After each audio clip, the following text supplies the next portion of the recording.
girls, grab your beers.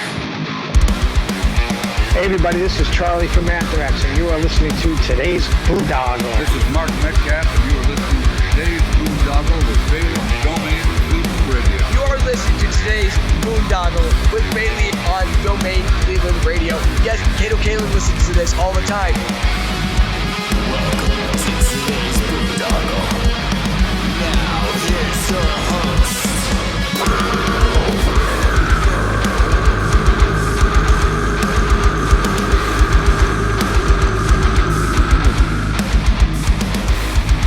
I am Monty Heath, so one Heath, and you are listening to today's Boondoggle. Hey, what's up? It's John from Skillet, and you are listening to today's Boondoggle on Domain Cleveland Radio. Fasten your seatbelts.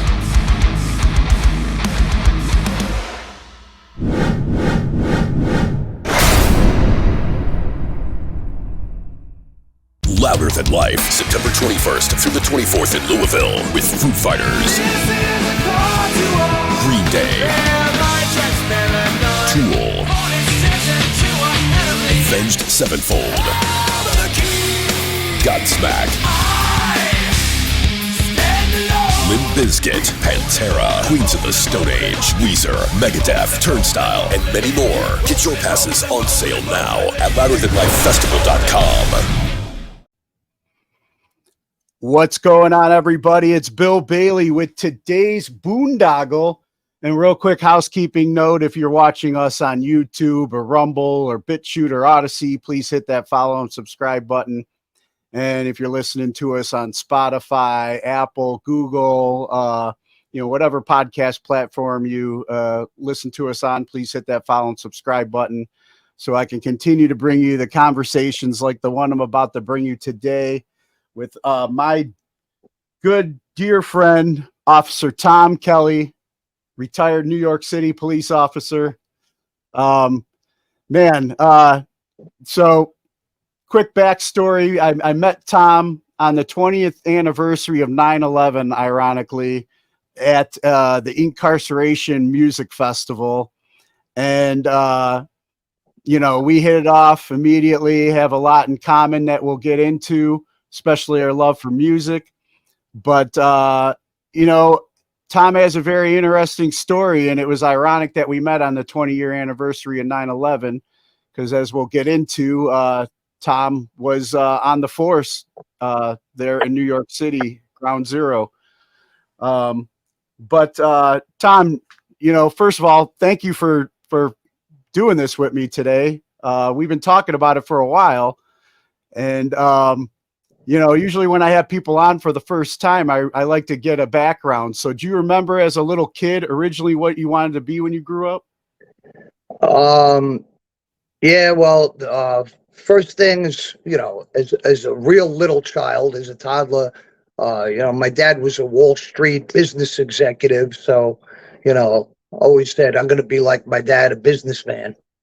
One day in the old neighborhood in Sheepshead Bay, Brooklyn, which was at the height of the Colombo Wars at the time, very violent mafia battle going on.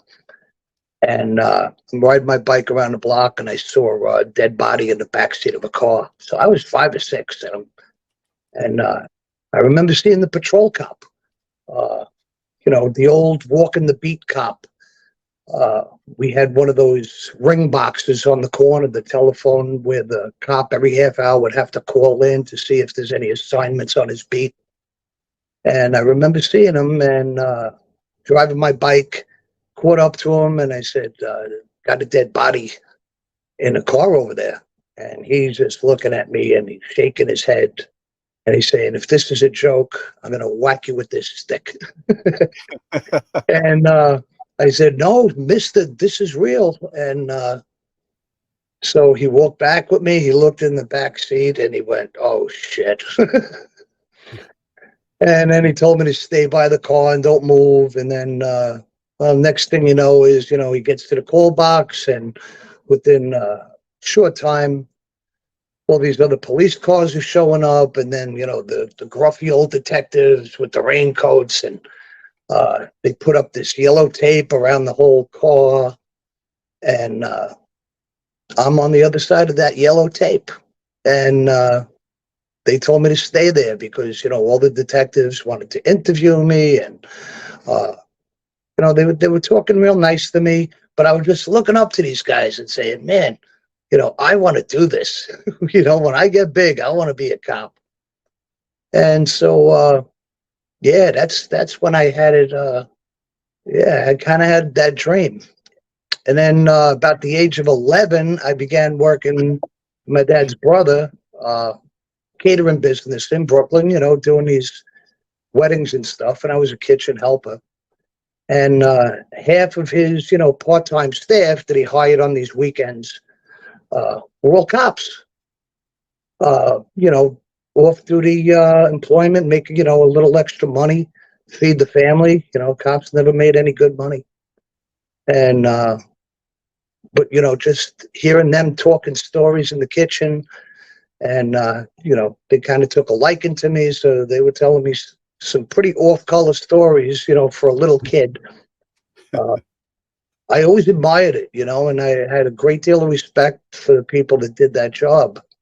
And so I had no plans for college. Graduated high school when I was 17. You couldn't become a cop back then until you were 20. So I jumped into the Wall Street thing, following Dad's footsteps. But I kept taking the police exam, which back then, 90,000 people would take the NYPD exam for, only 4,000 or 5,000 spots that opened up in a 4-year period. So, it was, you had to be patient, and it was a long wait. But then next thing you know, I'm on Wall Street, and I stepped in a huge pile of good luck. I was on the commodity exchange, which, if people ever remember the movie Trading Places, that insanity, when they're on the trading floor, it's not exaggerated. When Eddie Murphy and Dan Aykroyd are in that trading pit going nuts, that's what I actually used to do. And I was making quite a bit of money. So when the NYPD first called me at the age of 22, I turned them down because I was making 10 times the salary of what a cop was making.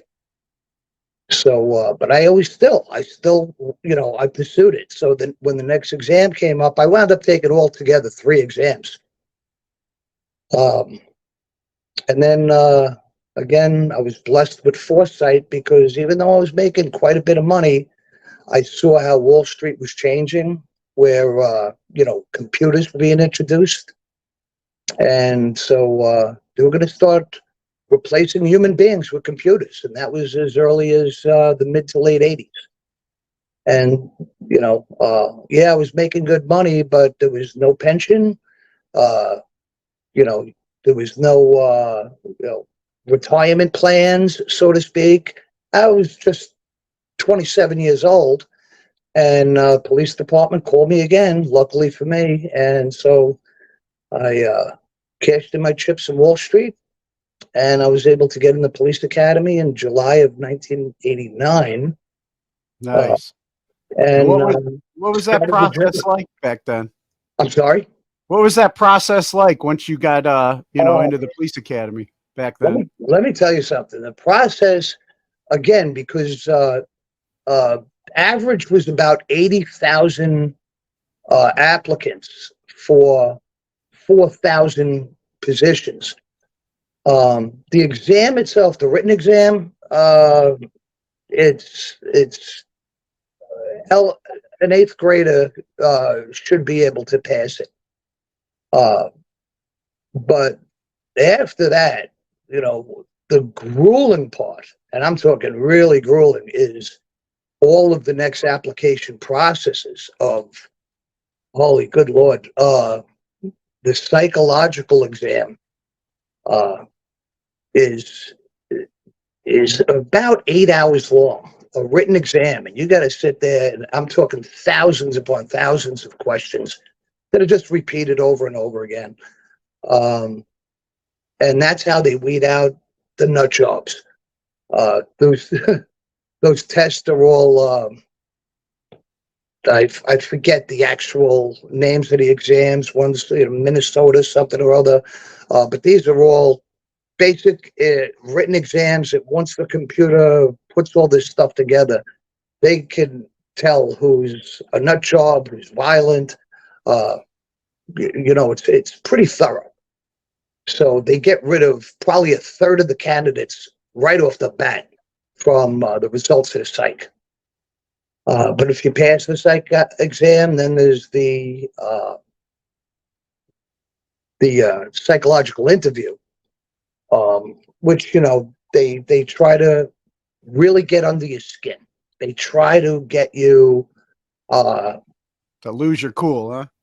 Right, and of course that I can see how helpful that is in picking out candidates because you're going to be a cop and you can't lose your cool. Yeah. When you lose your cool, that's when bad things happen, and they're looking for the people that have a good sense of decency, can control chaos. And where I was really fortunate is I grew up amongst chaos. The catering business, people that work in kitchens, people who work in catering will tell you, it's 5 straight hours of chaos. Yeah. And then I'm on the commodity exchange where it was a daily dose of chaos. And I was seasoned into that whole thing. So, yeah, I held up very well during the psychological interview. Yeah, just rolling by as a kid and finding a dead body and not freaking out, and Oh yeah, yeah. That would scar a lot of. I mean, a lot of children would really be devastated by that. Yeah. And again, I'm old school Brooklyn, where I one of the first funerals that I did go to, a family member funeral, and again, as a very young child, they used to lay the bodies out in the house. There were no, not in the funeral home, but an Irish wake. The body, as soon as you walked in the front door, the body would be in the porch on ice. And then everybody would be inside and just hanging out, drinking, and so I think that was my first dead body that I saw was a relative sitting on a bucket of ice in a porch. Yeah, old school Brooklyn stuff, man. It's great memories, great memories. Hey, real quick too, because you mentioned the catering business, and then that reminded me of a little story that you shared with me working the catering business when they were filming The Warriors. Oh yeah, Coney Island. Yeah, I want to share a little bit of that story. Yeah. So again, my uncle's catering business. It was called Candlelight Caterers, and my uncle owned a deli, a nice German deli. We're Irish, but he had a German deli over in Mill Basin, Brooklyn. And we operated out of that deli itself, and load up all the food and on trucks, and we had chafing dishes and that sort of thing. And so yeah, that was the very first time I experienced being on the other side of the tape again, with a film crew, and they're doing the Coney Island Warriors scene. I couldn't get up close to anything, and I don't, if you ever saw movie and television productions being made, it's like 8 hours of waiting around for 5 minutes of action. So we're just there to feed the crew and that sort of thing. But again, I recall that my uncle told me, these are movie stars, and you don't talk to them. You just serve them, yes sir, no ma'am, that sort of thing. And again, that's where I learned, quite a bit of self-control. And the funny thing is I again grew up not far from Coney Island as a child, and Coney Island was an extremely dangerous place.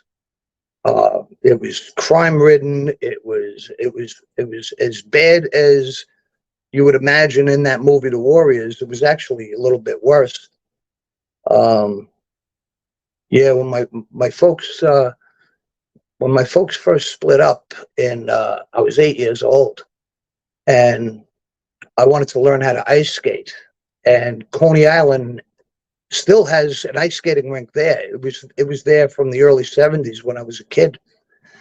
And at 8 years old, I used to take a bus by myself down to Coney Island, and it was free ice skating on Saturday mornings. So that's where I was able to go. My mom gave me $2, and bus fare was 35 cents each way.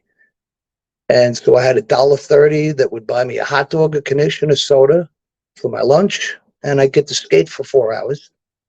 And so when I was 9, coming out of the skating rink, me and my friend, same age as me, my friend Eddie, we got robbed at golf club point by a 12-year-old who threatened to crush in our skulls, and had to give them, actually had to fork over, the bus fare to this kid.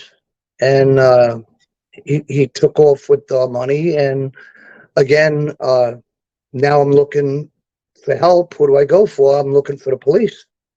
And so me and my friend are wandering the streets of Coney Island, which, again, it was really seedy back then. Saturday morning, there was nothing open. And then just happens that we look down the block, and there's the 60th precinct, the Coney Island Station House. And we walk in there, and again, looking at all these cops and really impressed. I mean, here I am, 9 years old, and look at these men, and, they're like, how can we help you, kid? And told them what happened.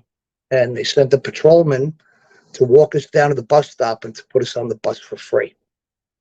So while I'm standing on the bus stop there with this, sharp, and he was one of those sharp cops with the dress jacket with the high collar. And all of a sudden, it's the old, like, French Connection undercover car comes pulling up to the bus stop and saying to the cop, what's going on? What are you doing with these kids? And he tells him what happened. And so these two detectives say, hey, you want to jump in the back of the car and see if we can find this guy? And I was like, oh, yeah. So we get in the back, and we're driving up and down the streets, and they're saying, just look for him, see if you see him. And so they're driving. Now they drive on the boardwalk, and I was like, wow, this is really cool, Car driving on the boardwalk with these undercover cops. Me and my friend were like slapping each other, like, look how cool this is. And then they drive down this pier, a fishing pier, and at the end of the fishing pier was a snack bar. And they say, come on, let's go look in the snack bar. And as soon as they open the door, there's the kid leaning against the wall, tapping the golf club against the wall. So they put the cuffs on the kid. They put him in the front seat between the two of them. Me and my friend go back to the police station. Next thing you know is they're calling my mother. They're calling his father. They come down to the police station. Oh, my God, what's going on? And so, there I am, again, being interviewed by all these, detectives. And, I was so impressed because I was a little child, but they were talking to me, as though I was a young adult. And, and I was just giving them crisp, clean answers. And, yeah, so the end story is that this actually went to a trial. So at the age of 10, I was had to testify in Brooklyn family court. And I was being grilled by a defense attorney, and just tell the truth. That's all I was told to do. Just tell the truth. And as much as this defense attorney was trying to, he had something against this guy, or then it got into a racial thing. Is it because he's black? I said, no. I mean, he put a golf club to my head, said he was going to crush my skull if I didn't get my bus money up. So I actually learned at the age of 10 how to sit and testify at a trial that all you got to do is tell the truth. You won't get rattled if you're telling the truth, no matter how much a defense attorney. I mean, here's an adult defense attorney trying to rattle a 10-year-old, and he couldn't do it. Yeah. Because I told the truth. Yeah. That's basically it. So, yeah, you know, I haven't thought about that in the longest time, because, and this is taught in the police academy. I'm sure, you know, most cops will agree with this. Maybe in different parts of the country, it's different. But in the NYPD, the average amount of trials that a cop will testify at throughout his entire career is only 2 to 3. Because most things get plea bargained, you know, where it doesn't go to that whole full trial thing.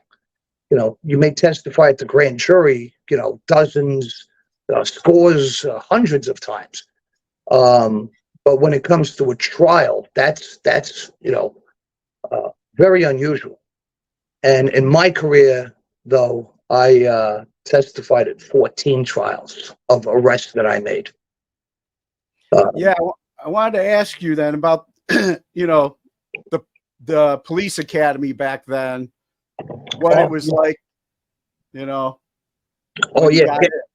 Getting back to that. So again, you know, I told you about the psychological part.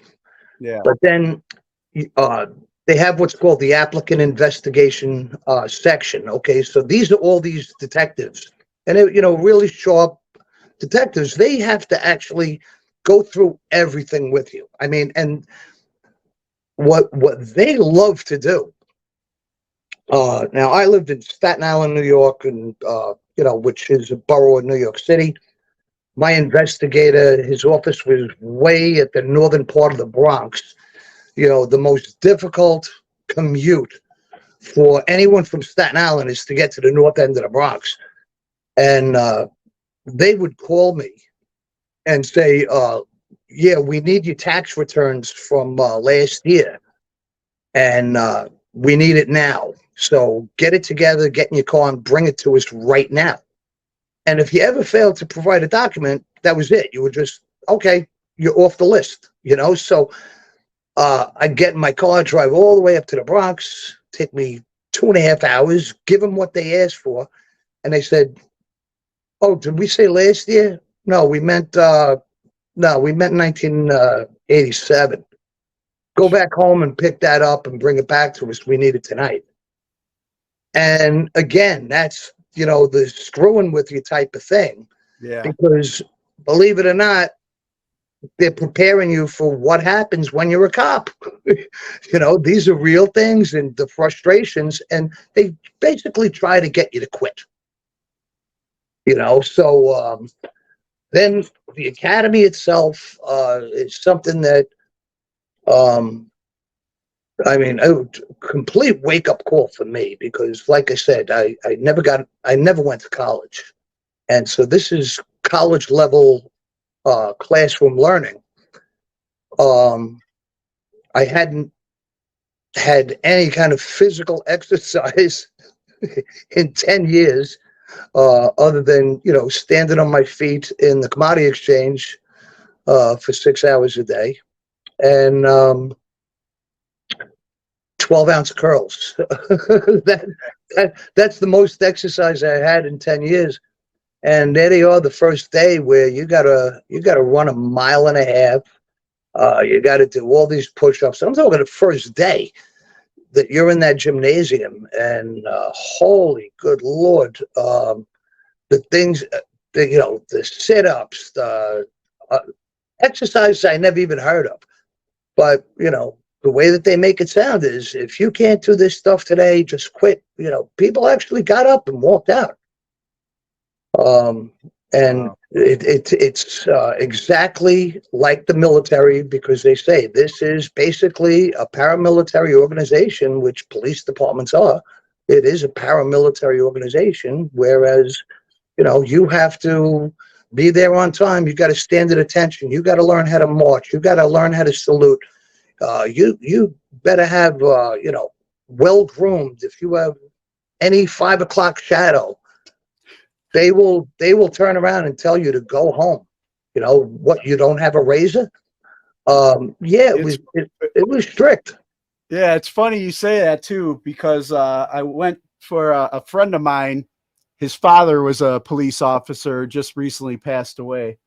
I'm and sorry. was at the services yesterday for him, to support my friend. And well, first they had, the police, a Cleveland police officer there to give, final salute and all that. And then they did the motorcycle escort when we went to the grave site and everything.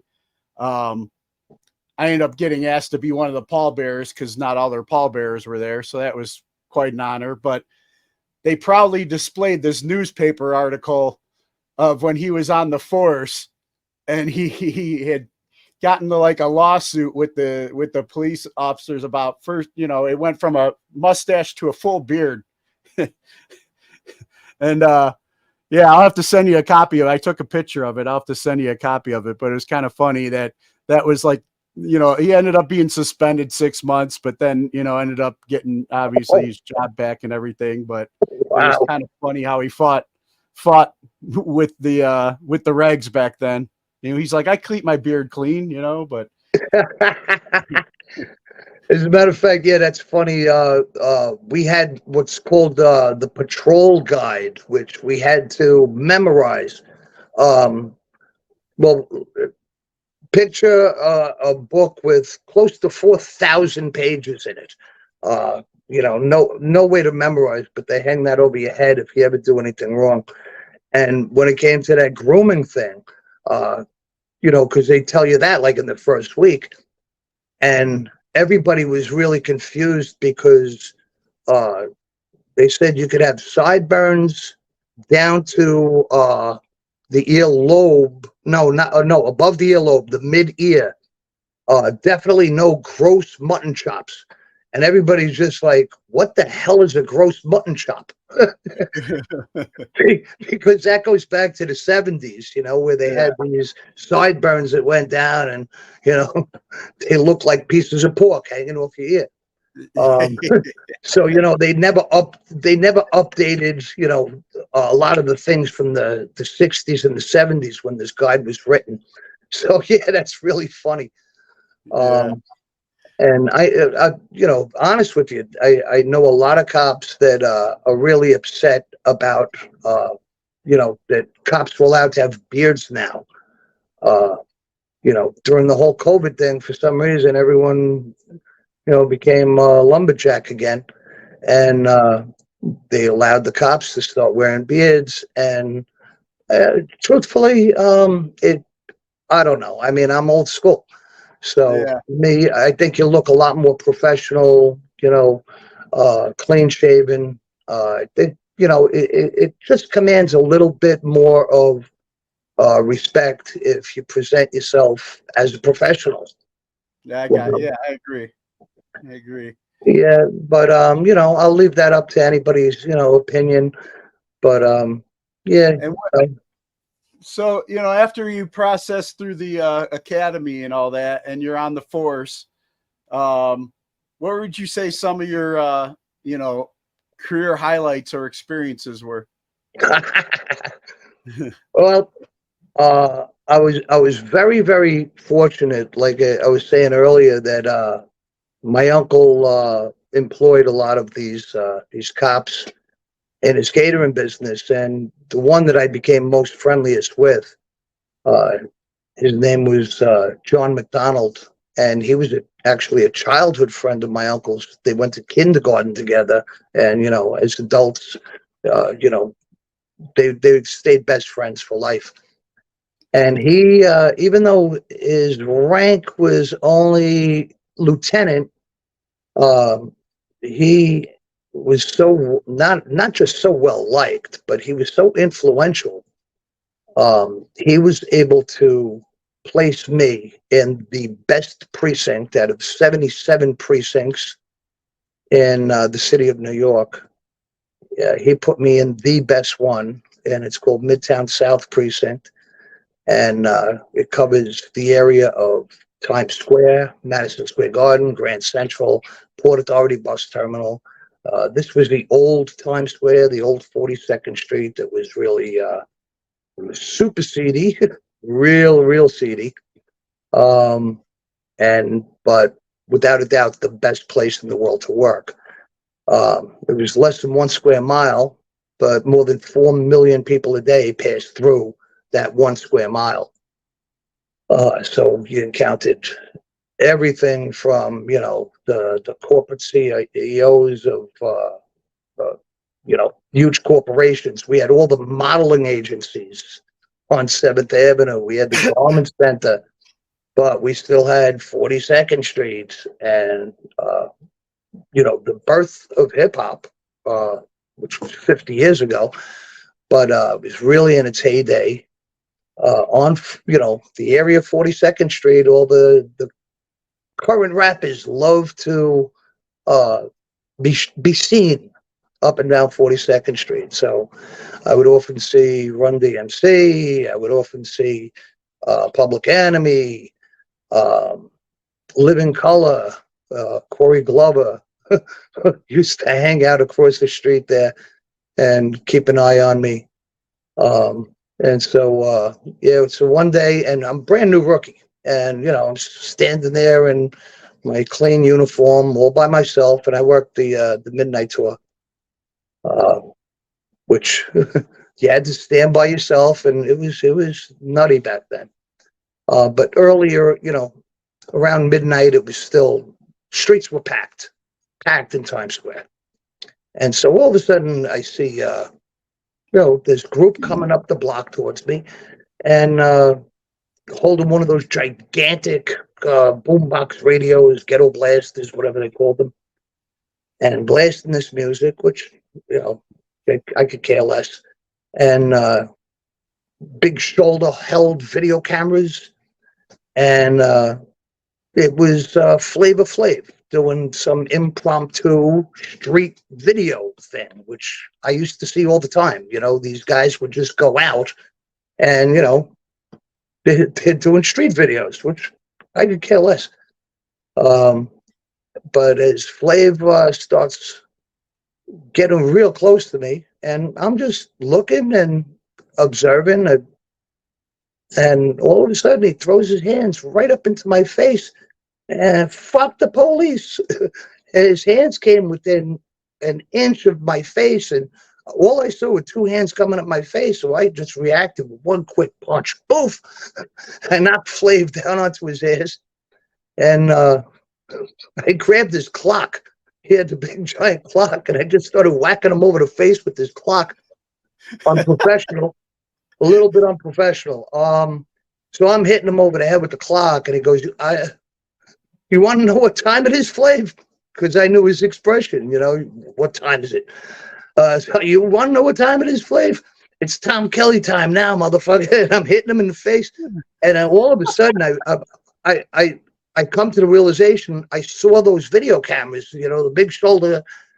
Well, these guys are just videotaping the whole thing and screaming, police brutality, Flav, we got out on tape and shit.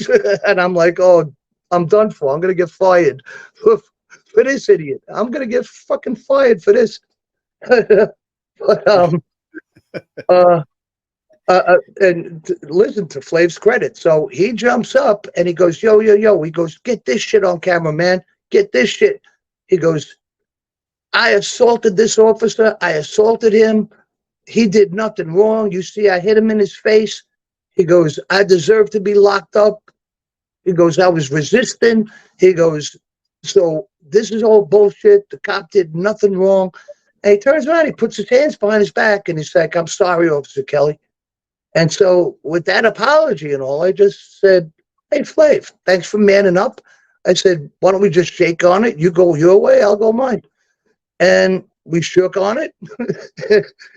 He dusted himself off. And I said, thanks for doing that. And he goes, no, he goes, thank you for being a stand-up cop. And it was so funny because a lot of people saw that besides it being on videotape. Yeah, is that video still floating around out there? I looked for it and it never went public. Never went public. Flav did the right thing, man. And then He was showing you some flavor of love. so yeah, he gave me some flavor love. Now now picture this though. So 30 years later, of all places, I'm driving across the country. I'm just doing, one of these after I retired. I just wanted to do one of those self-searching 16,000-mile drives all by myself around the country. And I find myself in Boise, Idaho. And I needed to buy a little more clothing. So I went to a local shopping mall, and I'm strolling through a shopping mall in Boise, Idaho, okay, in 2012. And who do I see walking towards me? It's Flavor Flav. No way. Kid you not. I kid you not. Flavor. And I'm just looking. I'm scratching my eyes. I'm like, I'm not drinking. I haven't taken it. And what the hell is Flav doing here? And so I go walking up to him, and I'm like, Flav, and he was feeling comfortable, and he just looking at me and like, yo, brother, how are you? And I said, Flav, let me ask you a question.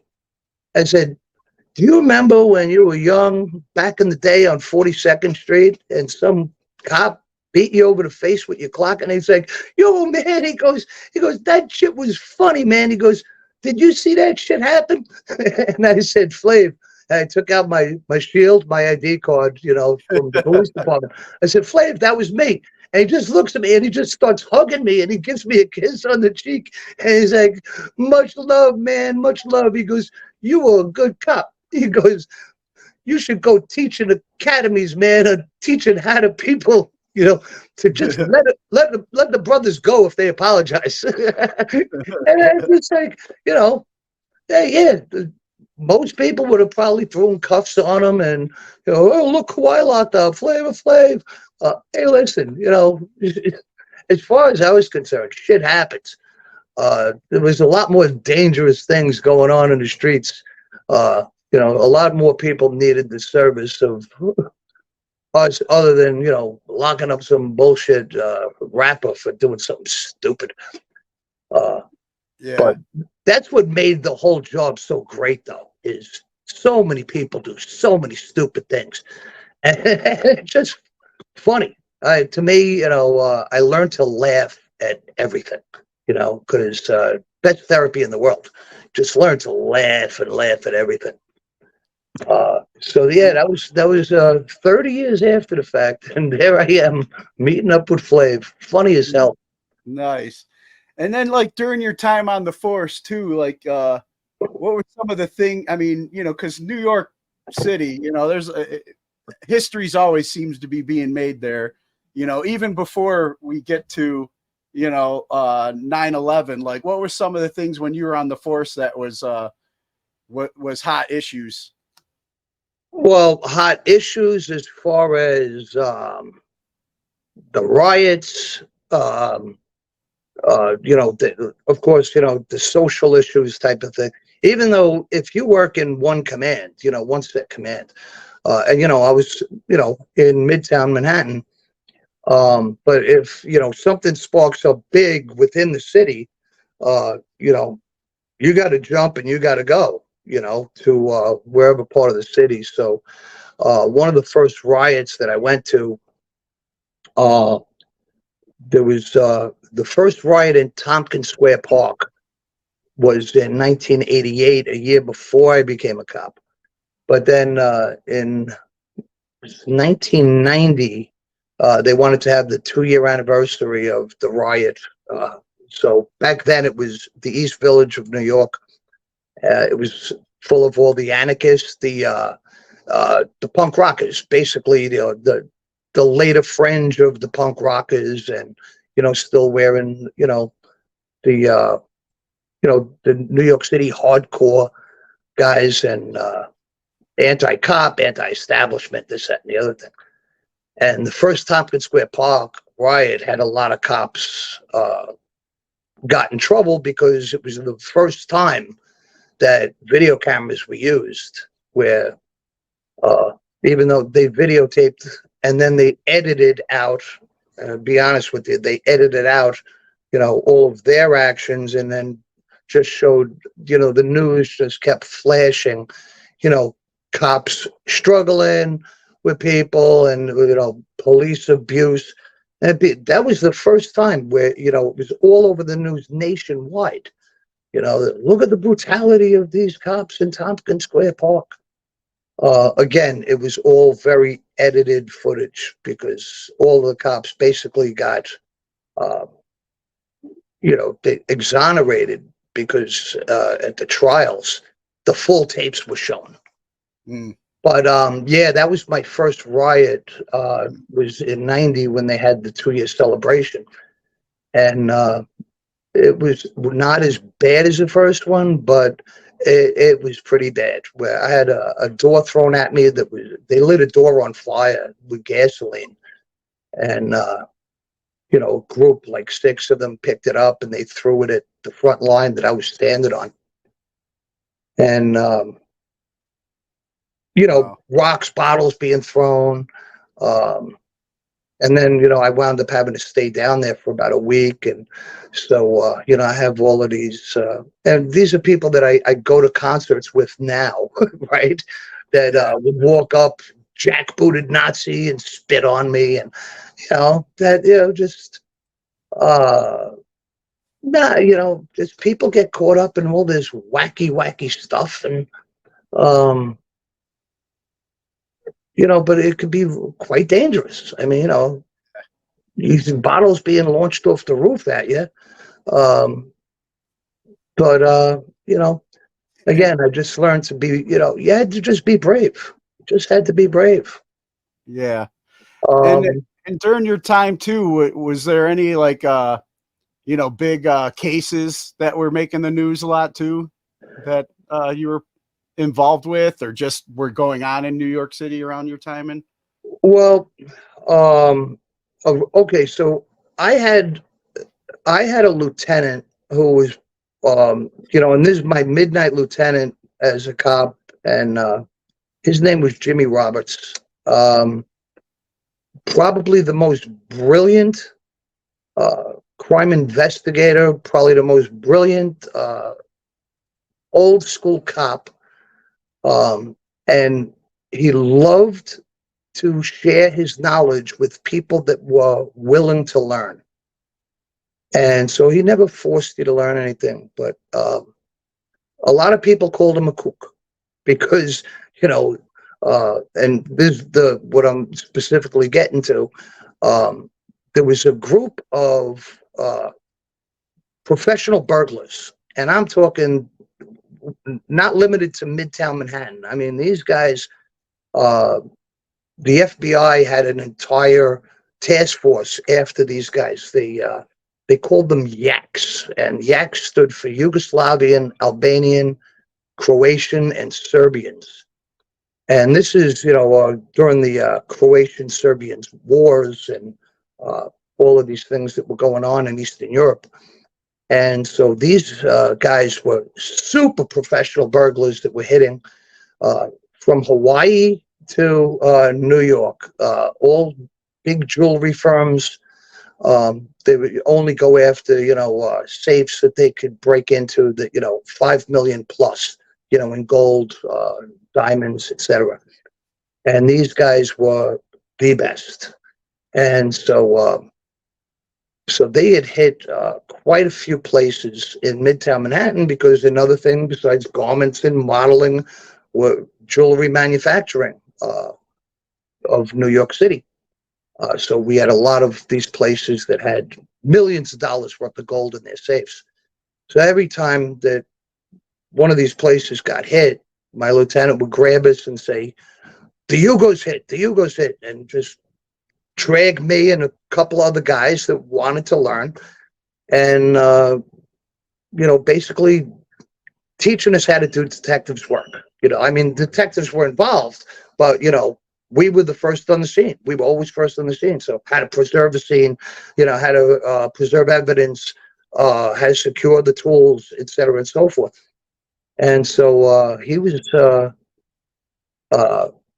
sometimes he would be away on vacation and he would call the desk at 2:00 in the morning and he'd say, I just woke up from a dream and I think the Yugos are going to hit tonight. So everybody stop what you're doing and go on Yugo alert.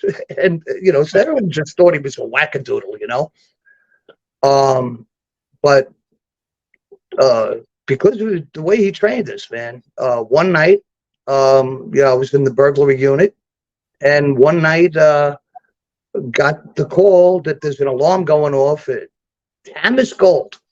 I still remember the name of the place on East 38th Street, Tamas Gold. And we raced over there, and it was just a burglar alarm. And we pull up, and there's a private security company that gets hired, and it was Home Security. I still remember Home Security. And 95% of all of these ringing alarms and silent alarms are all fake. They're not fake, but tripped by a rat in the building, high winds, lightning. 95% of these alarms are all just nonsense. So the security guards are waving to us saying, "Nah, it's nothing." And so because of the way that this guy trained us, said, "No, we don't treat anything at any of these jewelry. We don't take anyone's word. We're going to see for ourselves." And we secured the entire block. We had 4 units in the burglary unit. We went to each place that there's no escape for anybody. Because they were, we knew that they always went to rooftops. They would never escape out the front door. They would never escape out the back door. They'd go to rooftops for another building. So we knew their routine from all this past experience. Well, sure enough, we went in there, and the first thing, we didn't let the security guards go. We secured them, and they didn't like the way we were treating them. But said, you guys stand right here, and sure enough, one of the units, we got the safe burglars, but then we realized, that the security guards were in on it as well, and they always had been in on it. So we wound up arresting these 2 guys, and then the next thing you know is Major Case, which maybe you see on TV, the Major Case squad and the Law and Order thing. Those guys are real, and they're really super sharp, old school detectives, and they came racing down, and they were chasing these guys for 15 years.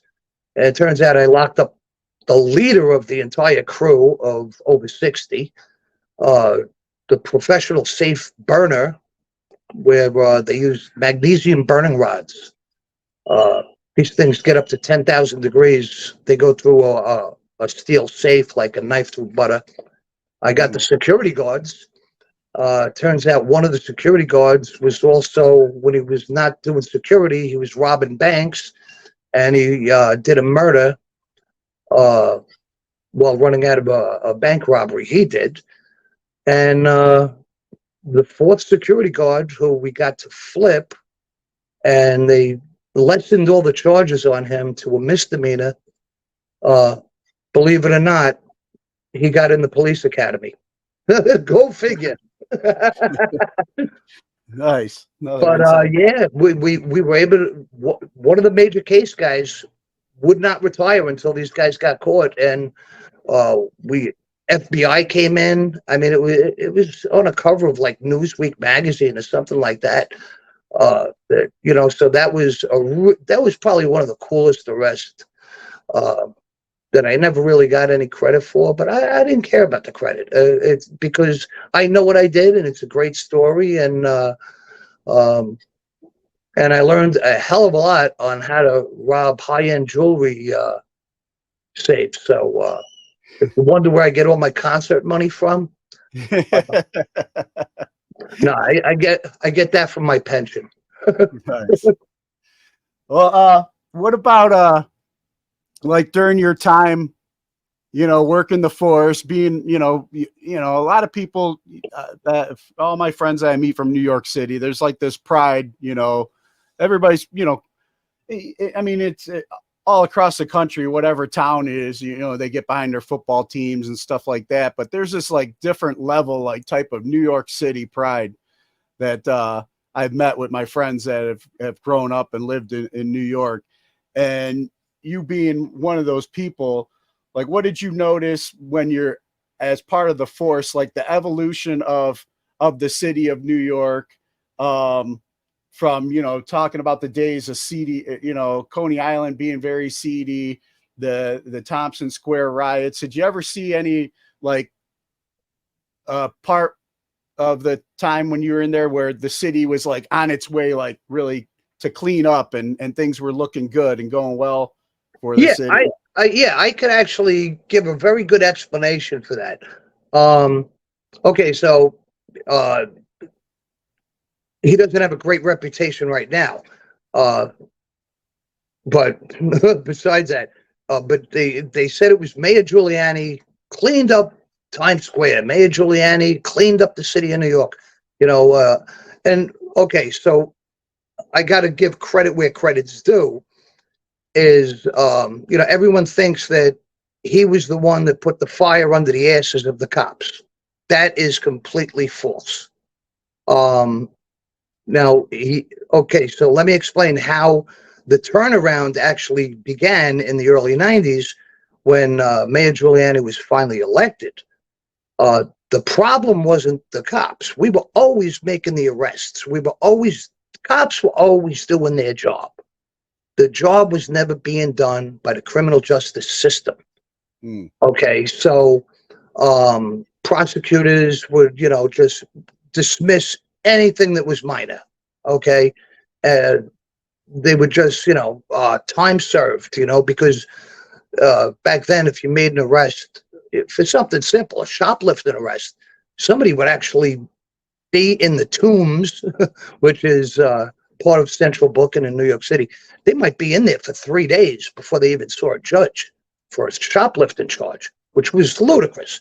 So, it would be time served, and out the door, dismissed, time. You spent 3 days in this horrible, the Tombs in Lower Manhattan. That's punishment enough, which I kind of agree with. But this is where the cleaning up needed to be done. And it needed to be done by telling the prosecutors, listen, you're going to begin to prosecute everything that is brought into you by the police. Okay? You're going to do something. You're going to do your job. He went to the judges and he said to the judges, if you still want to sit on the bench, because, the city appoints, they elect some judges are appointed, etc. If you know what's good for you, you're going to do your job. And he expanded, he fixed the jail system, because that's where the whole thing was broken. If you don't have a proper jail to put these people into, okay, then the judge got nowhere to send them, and the prosecutor is not going to demand a judge to send somebody to a jail where there's overcrowding, there's mismanagement, et cetera, and so forth. So you got to fix the problem at the top end. And that's what Giuliani did, because he had the background as a U.S. attorney. He was a U.S. attorney for Southern District of New York. And so he had, he knew how to work the judicial system. Once that judicial system was fixed, okay, our job became streamlined. It became easier, because now when we would make an arrest, it was done the proper way. We bring it to the prosecutor. The prosecutor, no longer slap on the wrist. If you do something, one of the things was panhandlers and window washers. Okay, a complaint of New York City. It was, everybody always screamed about it. So he said, okay, they're going to all get a minimum 15 days in jail. And so, sure enough, that problem went away. And then all of these minor crimes that you addressed, you would get a guy turnstile jumper, and you'd grab him, no longer just let him go or just give him a ticket. No, you had to ID him, run his name before you even issue a ticket. And next thing you know is you're clearing warrants for murders and robberies, because these adults who did a murder, they know they wanted for murder, but they'll jump over a turnstile in front of a cop. That's why if they weren't stupid, our job really would be hard. But that's what began to happen. So, once you start addressing all of the minor stuff, of course, you need the sharp detectives, to investigate, all the major crimes that are going on there. But if you focus on all these minor things, the cleanup of New York City is living proof that it happened. And I saw that entire transformation. It was amazing going from, 42nd Street, where it was just nothing but, disgusting live porno shows. And I'm talking disgusting because, there were things that I seen that no human being should ever see. I would feel like ripping my eyes out of my head and washing them in Brillo before putting them back in. I've got nothing against, personal pornography or, live. Listen, the shit that went on back then, there's stories that I don't know if they're allowed on your podcast. Really, I've seen things that I tell these stories about things that I actually witnessed, and people just say I have to be making it up because it can't be true. It can't be true. And there was some really sick people out there, and I'm not talking just the street homeless guys. I'm talking about I'm driving down a real dark block, which is all just clothing factories that are shut overnight, and they have the outdoor parking lots in between these giant industrial buildings. And I'm driving and I see this beautiful Rolls Royce, which did not belong there. Yeah. With the lights on, the engine running, but I saw a guy over the hood of this Rolls Royce. So it looks like he's being robbed. So, I take this quick turn into the parking lot, put the bright lights on. My partner and I jump out because now, we got whoever is doing this robbery, we got him trapped. And this guy looks up with a shocked look on his face. And we go rushing around, and he's getting a spanking, okay? He's wearing like this $4,000 suit. He's got a $100,000 Rolex friggin' presidential on his wrist.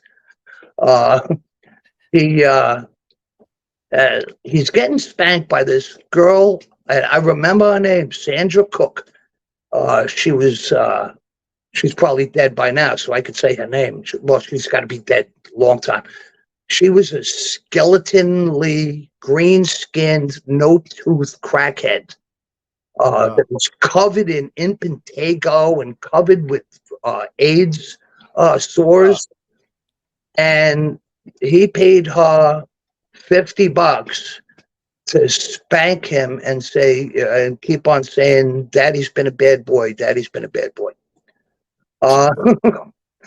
I had arrested Sandra Cook a couple of times on some really very big crack arrests.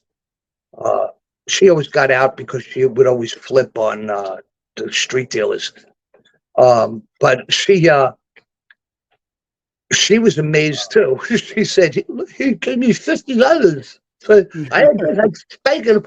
And so I'm asking this guy for his ID and stuff, and he's just trying to race away.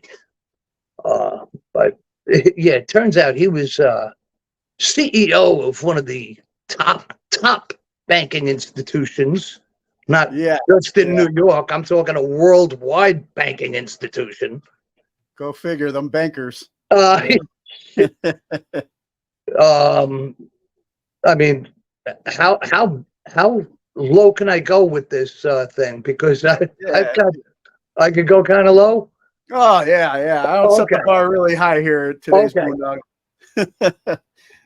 This guy sounds like Okay. he'd be flying out to Epstein Island though, or something. Oh yeah. Oh, without a doubt. Yeah. But I mean, dude, here's a guy that, because we also, there were these houses of ill repute, let's speak, in some of the luxury high rises in Midtown, where they had those call girls that would charge $2,000 an hour, and because they were absolutely drop dead gorgeous women. But no, this guy wants to. Not Sandy Cook. Yeah, this guy, Sandra Cook. Sandra Cook's crack. Yeah. I mean, just the most. She looked like a character from The Walking Dead. I mean, that's how bad. And so, how does this guy put this crap in his mind? So, now, so again, I get another one night, and same thing where it was a white transvestite kid.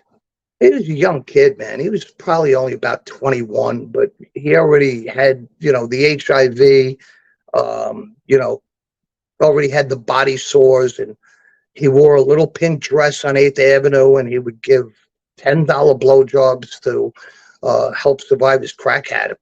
Well, he comes up to me one night screaming, and he's pointing at a car, and he's saying, I was just kidnapped. I was raped.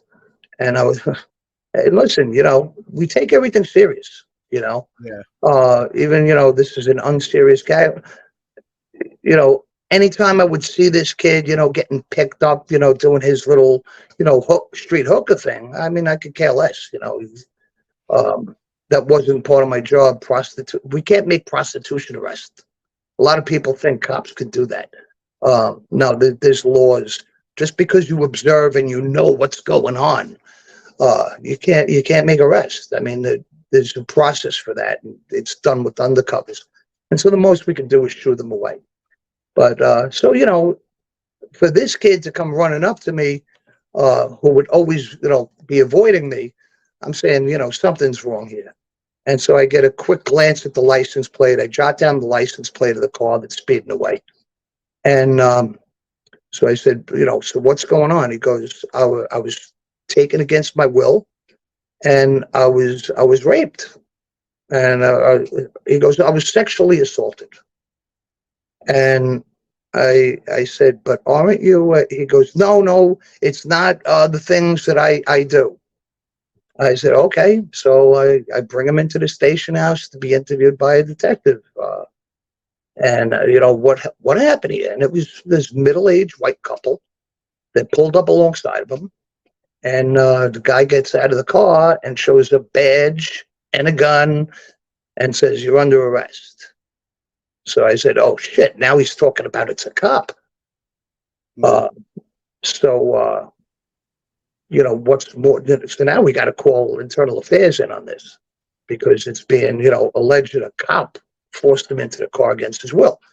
And so what about this rape thing? So he was forced into the car. It was a Pathfinder, I think. It was black Pathfinder. Or similar 90s SUV. And so guy with his wife, middle-aged white couple, and they forced the kid into the front seat, put the seatbelt on him, and the wife gets in the back seat, and then they drive a few blocks away into this deserted block that's over the railways, and there's no traffic there at all on overnight. And so the male driver pulls down his pants, and he the white the AIDS kid is wearing his skirt. He pulls up the kid's skirt, drops the kid's panties, and okay, so the alleged cop, it turns out, please, he wasn't a cop. He was he was a correction officer. Okay. He was a Rikers guard. So, he wasn't a New York City cop. He was a correction officer. And so he begins to, suck this kid's dick while his wife was doing the reach around and masturbating him. Okay. Wow. Now, everyone Big says plans for the weekend. What couple sits down at the dinner table and says, "Hey, I got a good idea. I got a good idea. How about if I suck a dick and you jerk me off? Hey, wouldn't that be fun? Yeah, let's go out to the theater district and Yeah, not just any dick. We're gonna get a young AIDS dick. yeah." I mean, it's so obvious that this kid, and I mean, of course, they would never think in a million years that this kid would report it, because since I had the my good cop skills to write down that license plate number, this couple was actually arrested within 12 hours and charged with kidnapping and sexual abuse and all sorts of other things. And I did not feel one bit sorry for those two. Who the hell? I mean, before I even said that, an anniversary present. before I even said that story, have you ever heard of anybody ever doing that ever before in your life? No. Just Tom, I know you got like, I know you probably got a million more of these types of stories. Oh yeah. But I mean, we'll definitely have to do a follow up. But I want to make sure I keep cognizant of the time too. Because we've been on here over an hour, and one of the main things that I really wanted to get into was, obviously what happened September 11th, 2001, and maybe you can recall, like, I guess what things were like before, just before it happened, and then how things were during and after as a New York City police officer. Well, so actually leading up to this, so now at this point in time, now the Y2K scare was all over with, because that was a huge issue in New York City. Especially where you used to work at Wall Street. I'm sure everybody was flipping out about that. It was everywhere. Because I had family that was still on Wall Street. So, now they were working, 15, 18 hours a day, because everyone in the world thought the computers were going to shut down. We were all on super high alert as cops, because they thought that if every computer was going to crash, it was just going to be, the last of days, anarchy. So we would actually have to work 12-hour tours. So now that the Y2K thing is over with, because that was a whole big boondoggle itself. But now we're up to New York City. The crime is way down. The streets are safe and friendly. Times Square has been completely reborn. The theaters were all redone on 42nd Street, where, the Lion King is going on every night, and families could walk, with their children up and down the block and not be molested or harassed. I mean, things were really, really nice, and things in New York City were looking great. I had worked, so I arrived at work September 10th at 11 o'clock at night to begin my tour for September 11th. My tour went from 11:15 at night until 10 minutes till 8 in the morning. And so it wound up, it was a beautiful day. I mean, just when the sun rose, it was the weather was just perfect. Okay, so nobody's wearing jackets. I get in my car at 10 minutes to 8, and I start driving home. And my way home from Midtown Manhattan to Staten Island is I drive past the World Trade Center. I drive past the Twin Towers on the West Side Highway before I get into the Brooklyn Battery Tunnel. And I would always look up at those towers because my memories of working there, I worked in the Twin Towers on the Commodity Exchange all during the 80s. You know, that was my home. You know, that was the Commodity Exchange was right there in 4 World Trade Center. And a very quick memory back from there is during the 80s when I was working on the Commodity Exchange, and things were so much different back then as far as security wise. We got off of work at 1:30 in the afternoon. Wall Street was a 9 to 5 place. We were off at 1:30 in the afternoon, and I was a young kid. I was 17. You know, what are we going to do with our time? You didn't want to rush home from Manhattan because it was cool. And me and my buddy, we would go across the street and get a case of beer, and we would take the elevator to the top of the World Trade Center, up on the visitors deck. And you know, we were able to just walk out there with a case of beer, and security would just walk over and say, if you launch any cans over the side, we're going to have you locked up. You know? Yeah. That was like the only rule, you know? Yeah, Oh, yeah. drink all you want, you know? 2 17-year-old kids with an entire case of Budweiser. Just don't launch those cans over the side. So that was, you know, that was actually a frequent afternoon thing for me, was, you know, going up on top of, because we would just keep screaming, we're on top of the world, Ma, we're on top of the world. So, yeah, fond memories. So every time I drove past, so just fond memories of being there. And, you know, I still had a lot of friends that worked there. So, you know, just drive past and gave it a glance. I got home probably at about 20 after 8, 8:30 around. And I was tired because I had worked a lot of overtime the prior day. And so I just to catch up on sleep. And so instead of sleeping in my bedroom, I decided to go in the basement so that this way, when the kids came home from school, you know, I wouldn't be woken up by them.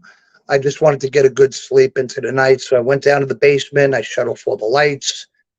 And so I couldn't hear phones ringing or anything. So I woke up at around 11 a.m. And just, you know, to get up to use the bathroom. And I flipped the news on real quick. And I just can't believe, you know, this is all over the news. That, you know, these planes hit the World Trade Center.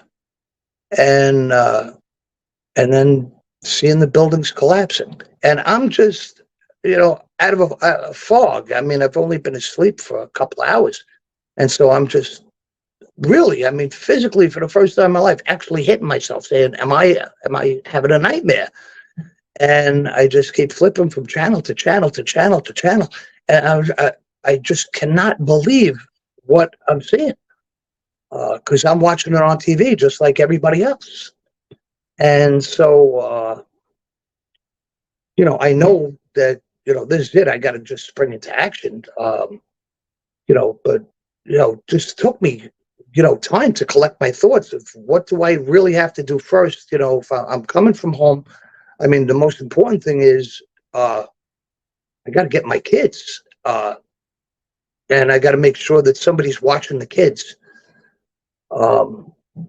And I don't know when my wife is getting off from work because she worked in the school system, so they might be holding her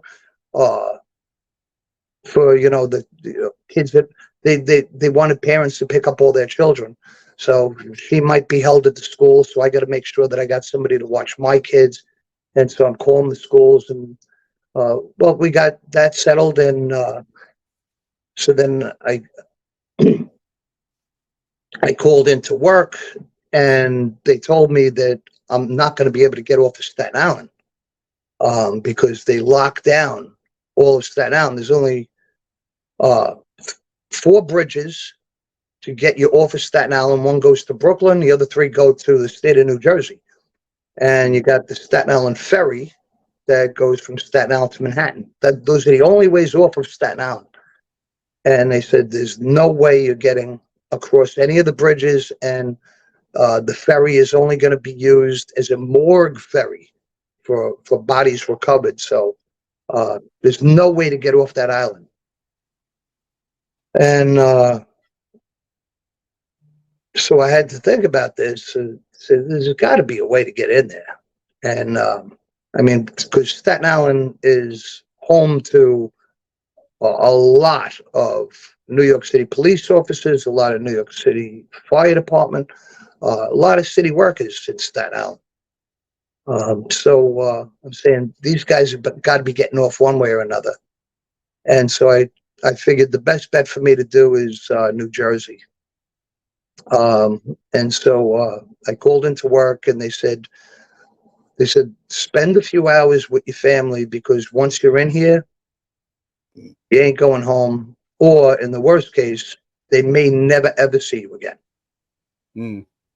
So I was granted a great opportunity that many, many guys have not been able to have that opportunity to spend a few hours with their, with the wife and the kids and any other relatives that were nearby, and just spend a little bit of, hug time and, reassurance, everything's going to be all right. I got to go and do what I got to do, but at least I was able to have some of that quality time.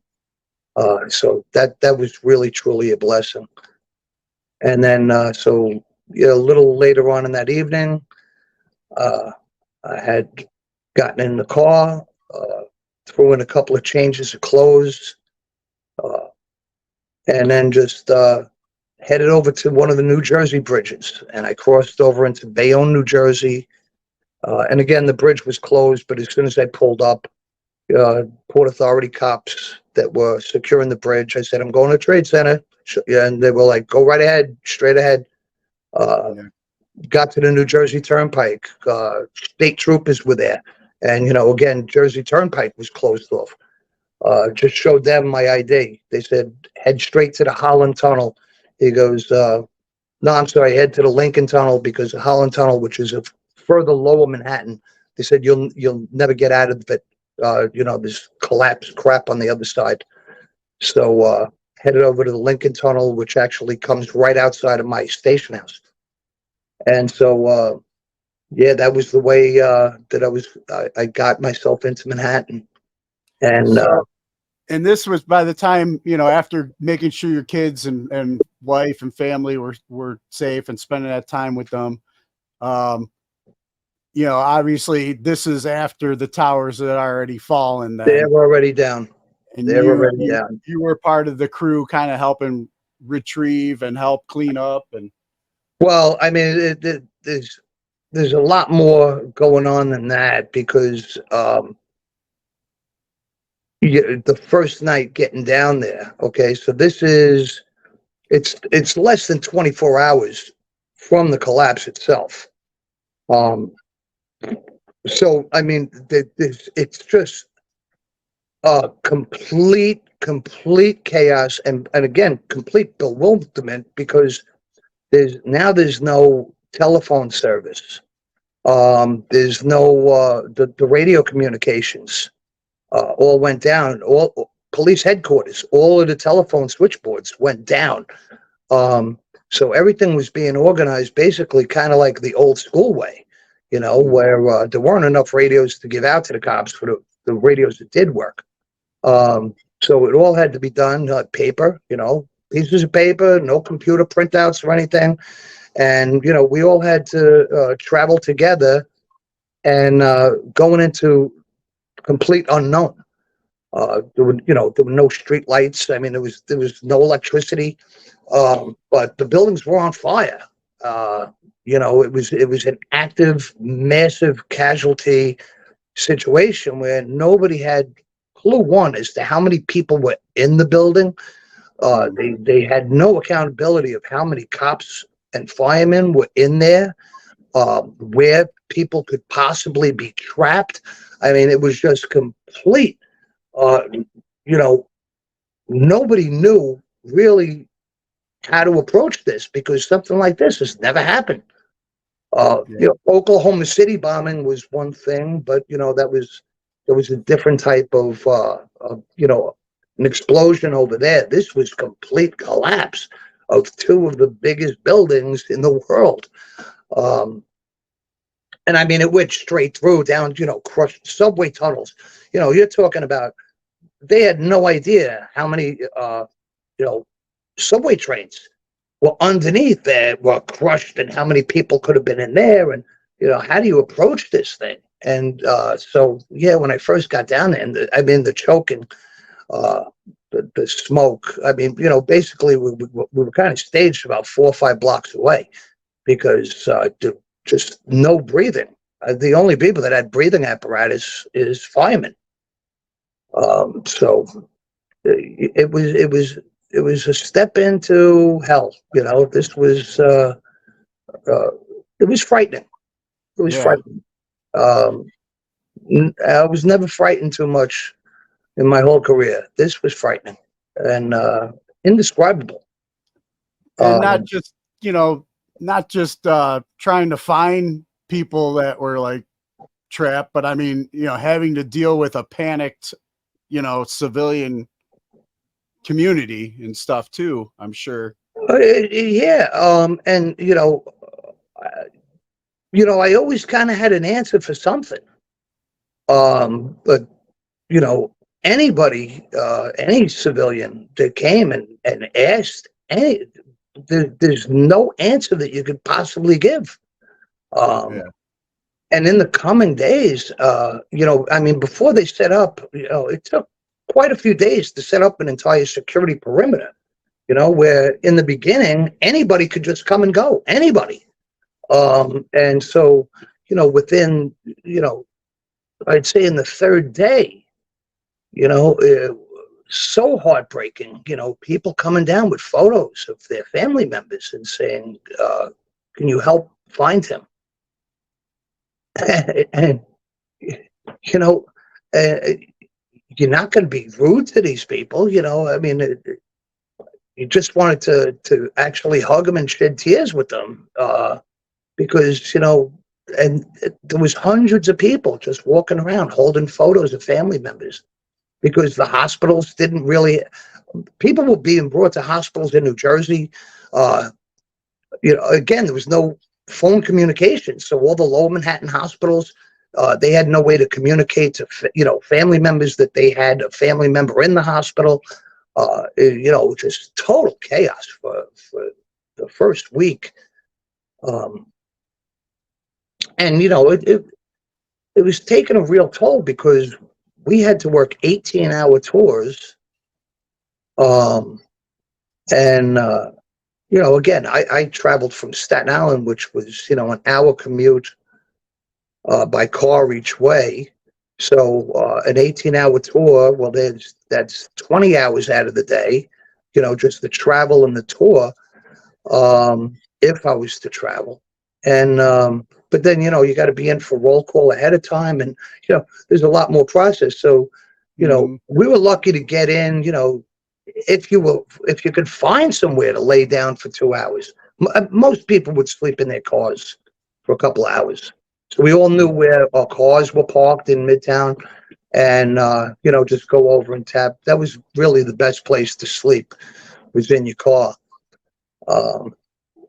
Some cops had cell phones, but there was no cell towers, but they would be able to drive, further up northern Manhattan and get some of the Jersey Tower signals in order to phone relatives and that sort of thing.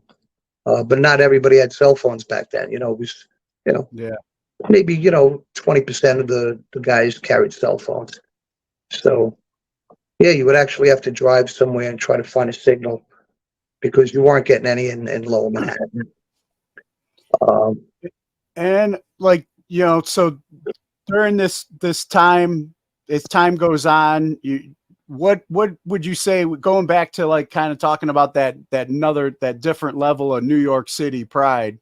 What would you say you saw of your fellow New Yorkers coming together? And okay, so the first the first time that, okay, so, once things began to get organized, and I'm talking about, now it's getting into, say, day 7, day 8. Now things are being organized, the proper way where, and a shout out, a thank you to, all the cops and all the firemen and all the paramedics, all the military volunteers that came from all over the country, everywhere in the country. Every police department sent their people. Every fire department sent whatever people they can. Small towns in Ohio, with the department of 5 guys, they sent one of their guys. That I drove around one night, but we would get shipped down in New York City buses, and they were just all of these bus drivers, and God bless all of them as well, because every precinct station house there were at least 5 big New York City buses to load not only NYPD guys, but we got on a bus by my command, and there were cops from Chicago, cops from Minneapolis, a couple cops from Florida joining on the bus with us. And you would take the West Side Highway straight down along the West Side Highway, straight to Ground Zero. And so at this point, Canal Street was a barrier, in Lower Manhattan. Canal Street was a barrier where no civilians could go past. Because it was the danger zone, the hot zone, and fires are still raging, and the dust is poisonous. But that whole ride, once you got into Greenwich Village, it was just tens of thousands of New Yorkers lined up and down the West Side Highway, just holding up signs, thanking us. We love you, NYPD. Thank you. You're our heroes. Little children out there. It was like being in a parade almost, each time that we traveled down there. And what something I've never seen in New York City, where, all of these people. And again, Greenwich Village was always, the bohemian, anti-establishment type of community. And they were some of our biggest fans, because, it's their community. Every single person was impacted by this thing in a horrible way. And, you want to see people that are going down there and, doing the most dangerous work I've ever seen in my entire life. I saw guys crawling into spaces, and again, there's buildings where on a few occasions, and I was right there. I actually went into the pit. I went 8 stories down into the pit at one point, and generally I did it overnight. My tour was the late tour, so we worked 4 in the afternoon until 8 o'clock in the morning. Where our assignments were over there. And, in the middle of the night, all of a sudden you would hear sirens blasting off, and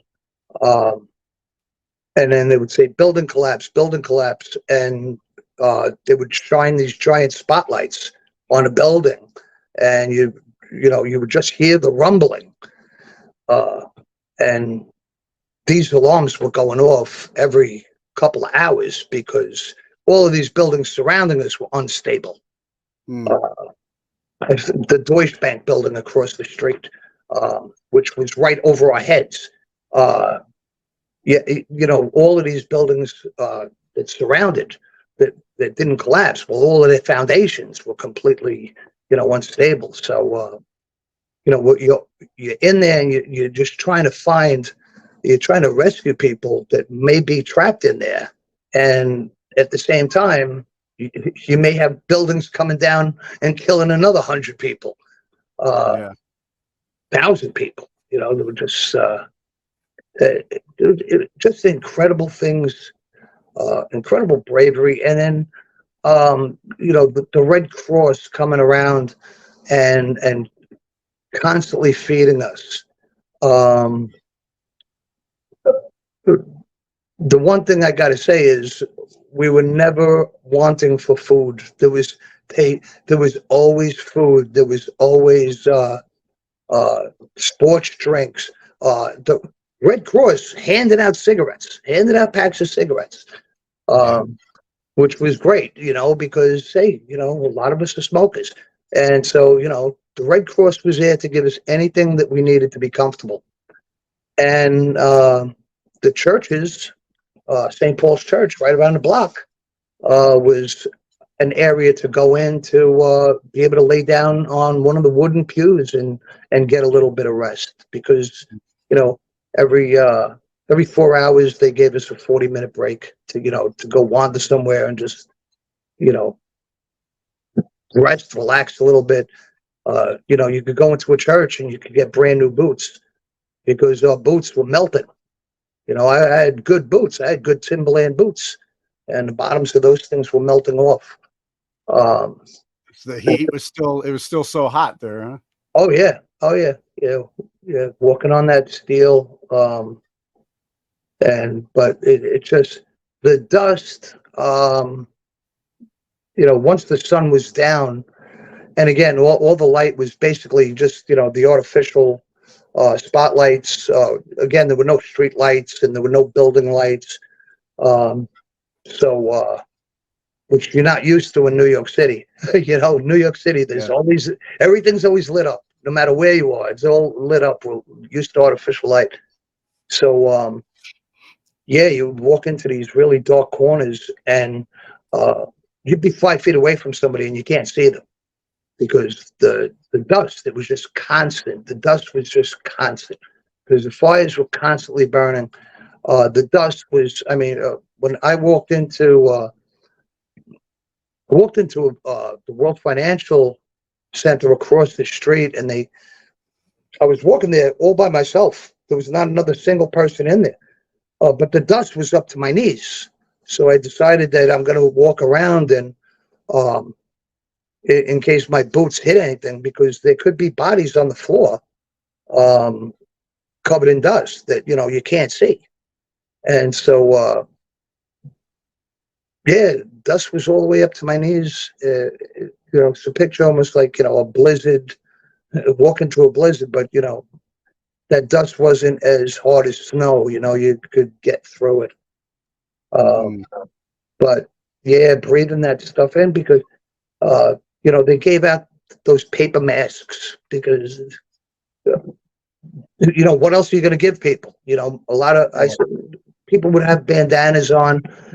I was, the dust wasn't bothering me other than the taste. The taste was, because it almost tasted like death. That's why we're constantly washing down with the energy drinks instead of washing the mouth out.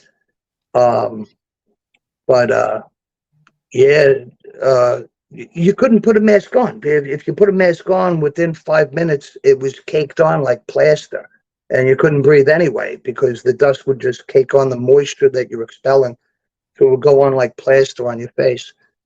So, it was just, So as time went by, you got to network and talk with a lot of cops and first responders, form those relationships. Did you ever hear any stories from any of the ones that were actually, there as everything was going down? Okay. So, I had gotten into,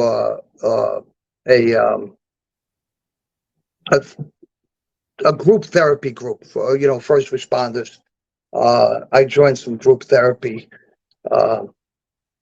Luckily, I had the opportunity to be self-aware that I had to deal with some of the PTSD, and so there was a young cop that I met, and so he and his sergeant were in the building before the collapse. And they were getting 6 civilians They had 6 civilians in the stairwell, and they were just about to the first floor of the North Tower, but one of the side buildings of the North Tower, basically, and the ground level stairwell, and that's when the buildings collapsed. And so this cop and his sergeant, I mean, they heard everything coming down, and they all huddled in this, alcove in this ground level stairwell, and everything just collapsed around them. And so I couldn't even imagine the horror. But they were trapped in there in that building for 5 days, in the stairwell with these 6 civilians. And the only way that they stayed alive, because they were all injured as well, but they were in a space where, they were still able to breathe, and the constant water being poured onto the building, water was leaking down into the space in which they were huddled in. And so that's how they were able to keep hydrated. Because, a few days without water, you could pass away. One of the civilians did die of the injuries on the second day. So, it was him, his sergeant, the other 5 people with the corpse. And they had all given up hope. And then it was just one evening when one of those giant construction rippers, because this is what was going on now at this point, was, if you see the photos, the collapse now, I don't think there's anything higher than 12 stories. And so, you start ripping from the top and start ripping your way down, because that's the only way to get to these lower levels, because there's, that whole shopping mall that's underneath the Trade Center, which actually stayed intact. But the only way to get to it was actually to rip down to it. There was a couple of coal miners that snuck through and were able to gain access to it. That's how they knew that there was access. But anyway, so all of a sudden, here's this kid that, I became friends with for a while. And the sergeant and the other civilians, they just see the wall just start tearing apart. And they began screaming, and they got the attention. And the guy stopped the machine, and, every square foot of that whole surrounding area, there's cops, there's firemen. So, they were quickly, rushed to, and they were carried out. And 5 days in that thing. Wow. He wasn't able to recover. No. And my heart went out to him, but I could never imagine being in that same situation. I don't know what that would have ever done to me mentally, where, he could never be a cop again. And it was hard enough for him to deal with just being a human again after being trapped like that. And so, yeah, true horror. I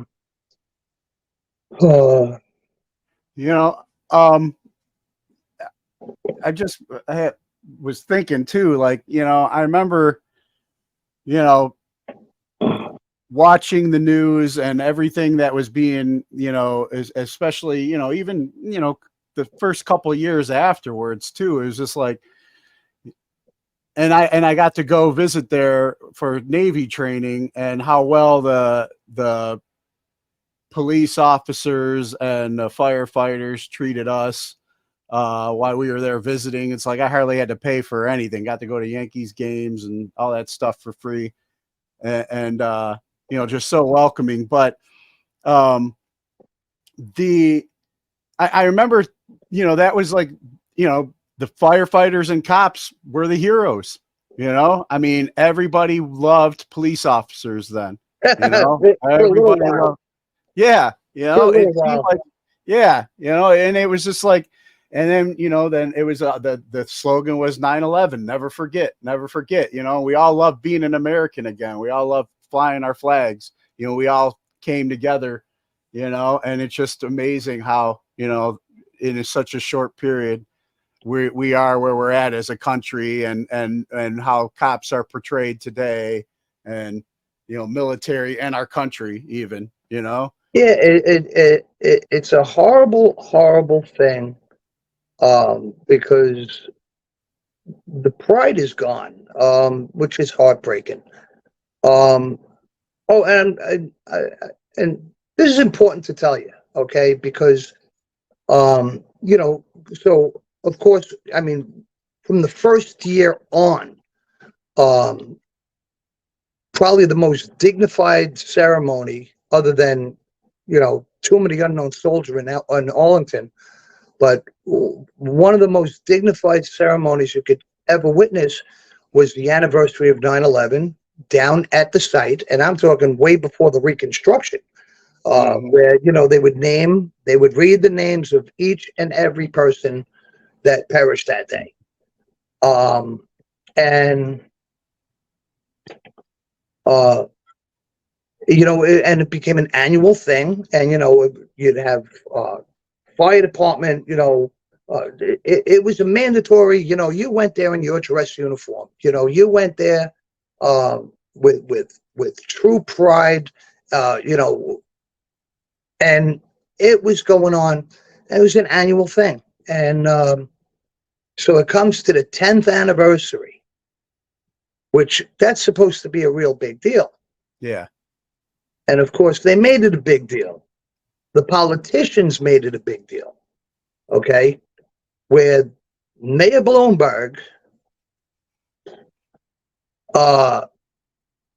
said there's no room for cops and firemen at this ceremony.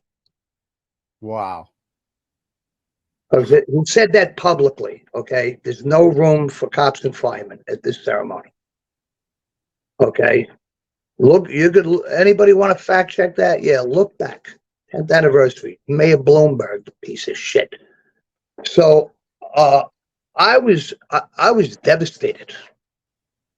Bill, I mean, and not just me. I mean, I can't speak for other people's opinions, but I'm sure the outrage was, everyone had to be seething, because it was a political event now. Now it was, who's going to be seen at, when they're ringing the bells and reading the names, who's going to be seen, what politician so they turned it into that now. Okay. So now you're going to have your presidential candidates and all of these people running for all these offices and all these, let's bring the celebrities in, because they really had a big hand in this, Yeah. Right. Cops and firemen not welcome. And so I was so, I didn't know how to take out my anger. But luckily I was sober at the time. I stayed sober through that. I jumped in my car and I just decided to see America, okay, where it's real people. And I wanted to go across America and see real Americans, because those are the people that all stood up for us and clapped for us, and they sent us their cops and their firemen, and their children sent the letters that I read on a daily basis. Their little kids sent in notes and sent in little presents and little bows that they made for us. I wanted to see those people. And so, again, this is when I wound up in Boise, Idaho, when I saw Flav. Yeah. Real quick, too, I wanted to ask, you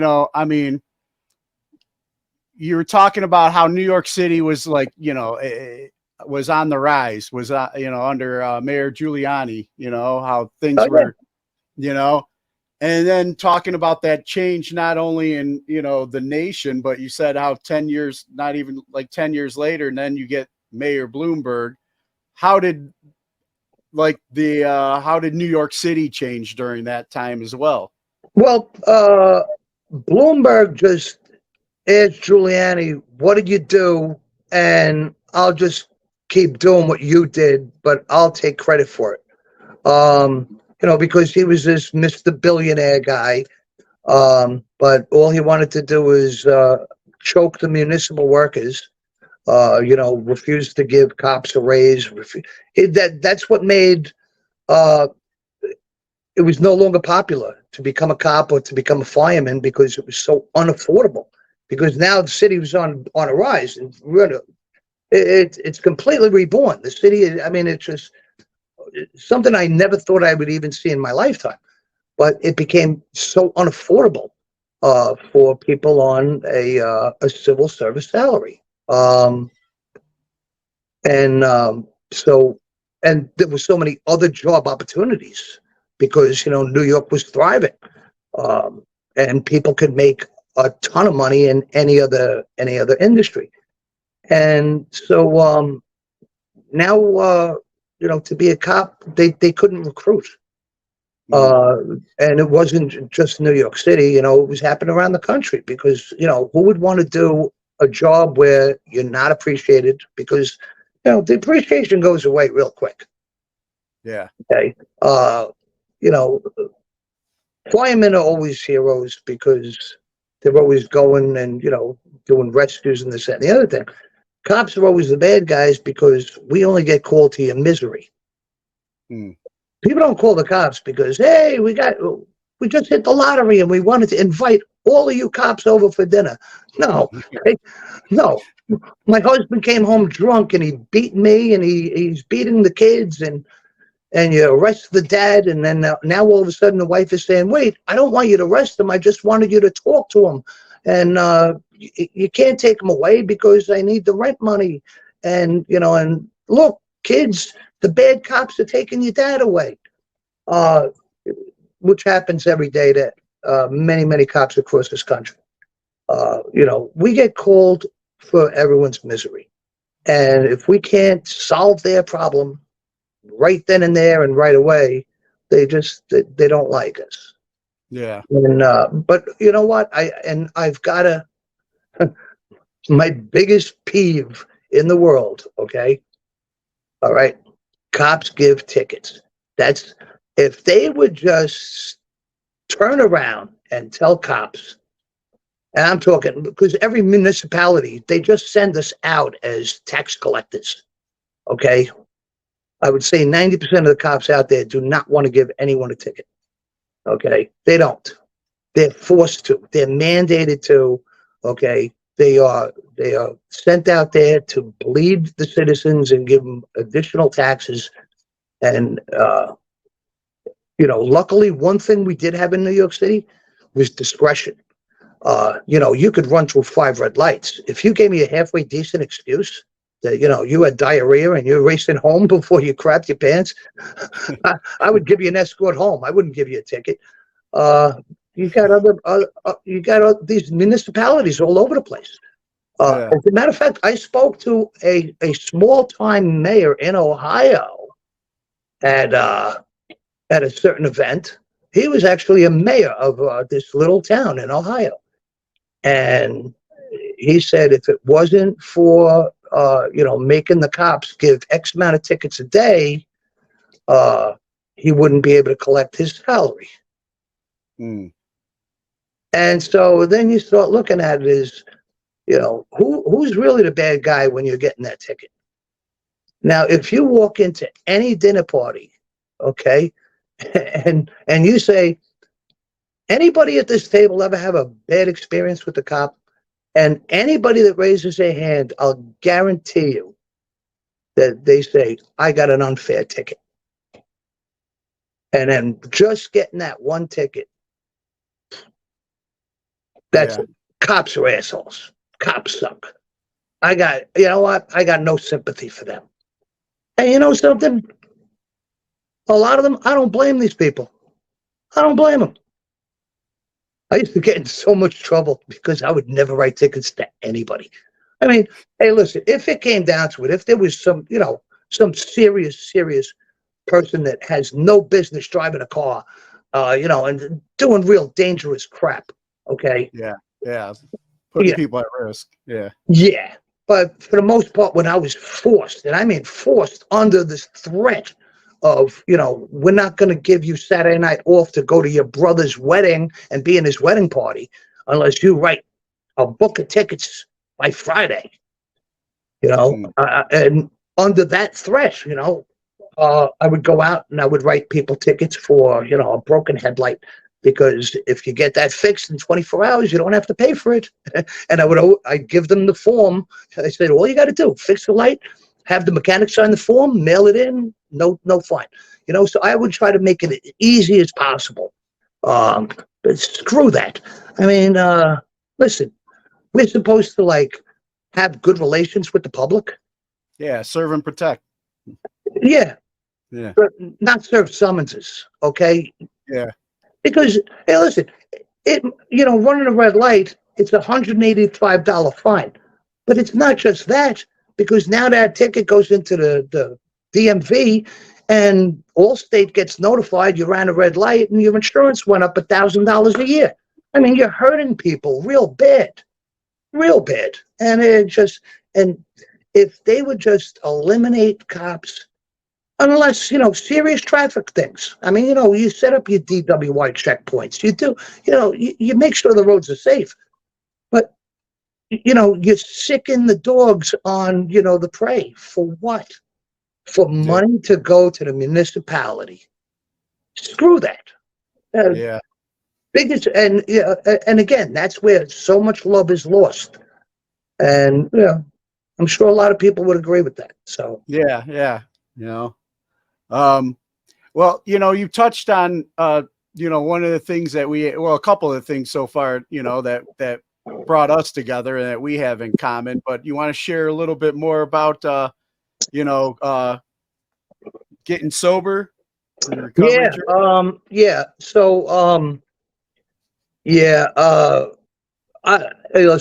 I drank my entire life. I came from, the stereotypical Irish Catholic family, where, if the kid's old enough to pick up a can of beer and steal sips on his own, that's my boy.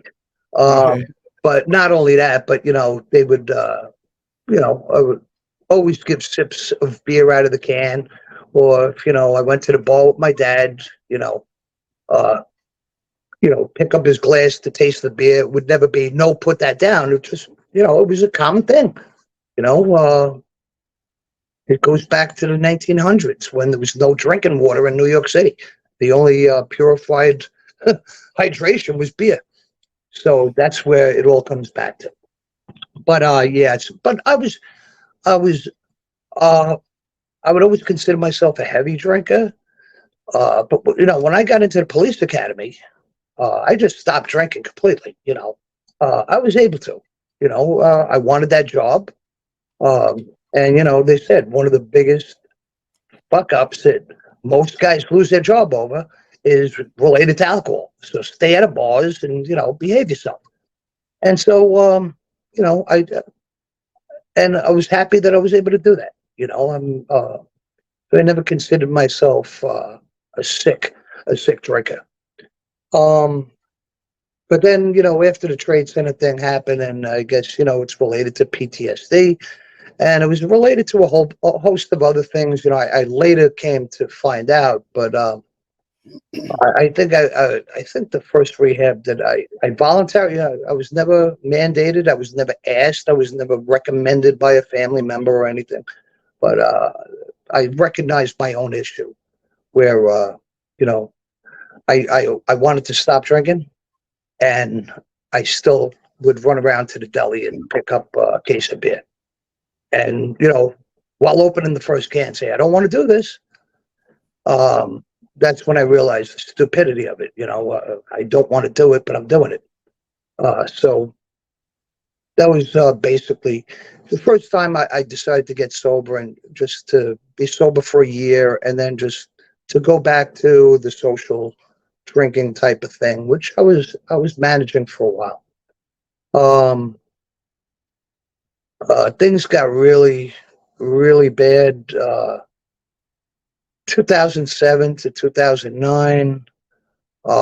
Again, I think it was, it was a lot of the. I was getting sick I was getting a lot of illnesses from the World Trade Center. My exposure from being down there, I'm completely, riddled with skin cancer. That's only gotten worse, progressively worse year after year. The respiratory problems, which, I'm on day 3 of antibiotics right now from the constant respiratory problems. I got glass and asbestos in my esophagus and my lungs.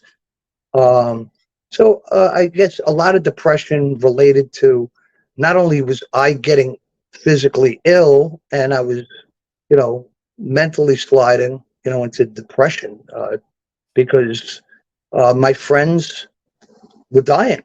And I'm talking about, guys that were exposed to the World Trade Center, colleagues of mine, and not just, not only people that I personally knew, but on the news every night that was saying, X amount of firemen are dying each day. X amount of cops are dying each day and it's being related to their exposure of the toxins and the metals and all the other nonsense that they got from being at the World Trade Center. And, looking back, I'm thinking that, maybe I was thinking that I was going to die anyway, so I'm just, screw it. And so, yeah, I really drank myself pretty hard. So, yeah, I went into rehab again in 2007. I went to a real good rehab that was in Scranton, Pennsylvania, called Marworth.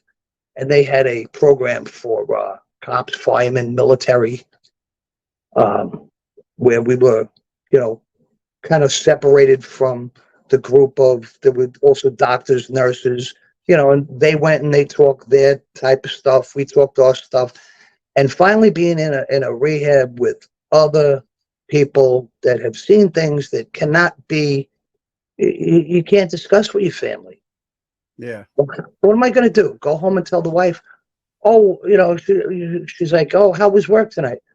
Oh, yeah, I saw a suicide. Yeah, a guy blew his head off with a shotgun, and his little kids were trying to put daddy's head back together, and they were in the blood. You can't talk to your wife and your kids about the horrors of everyday police work.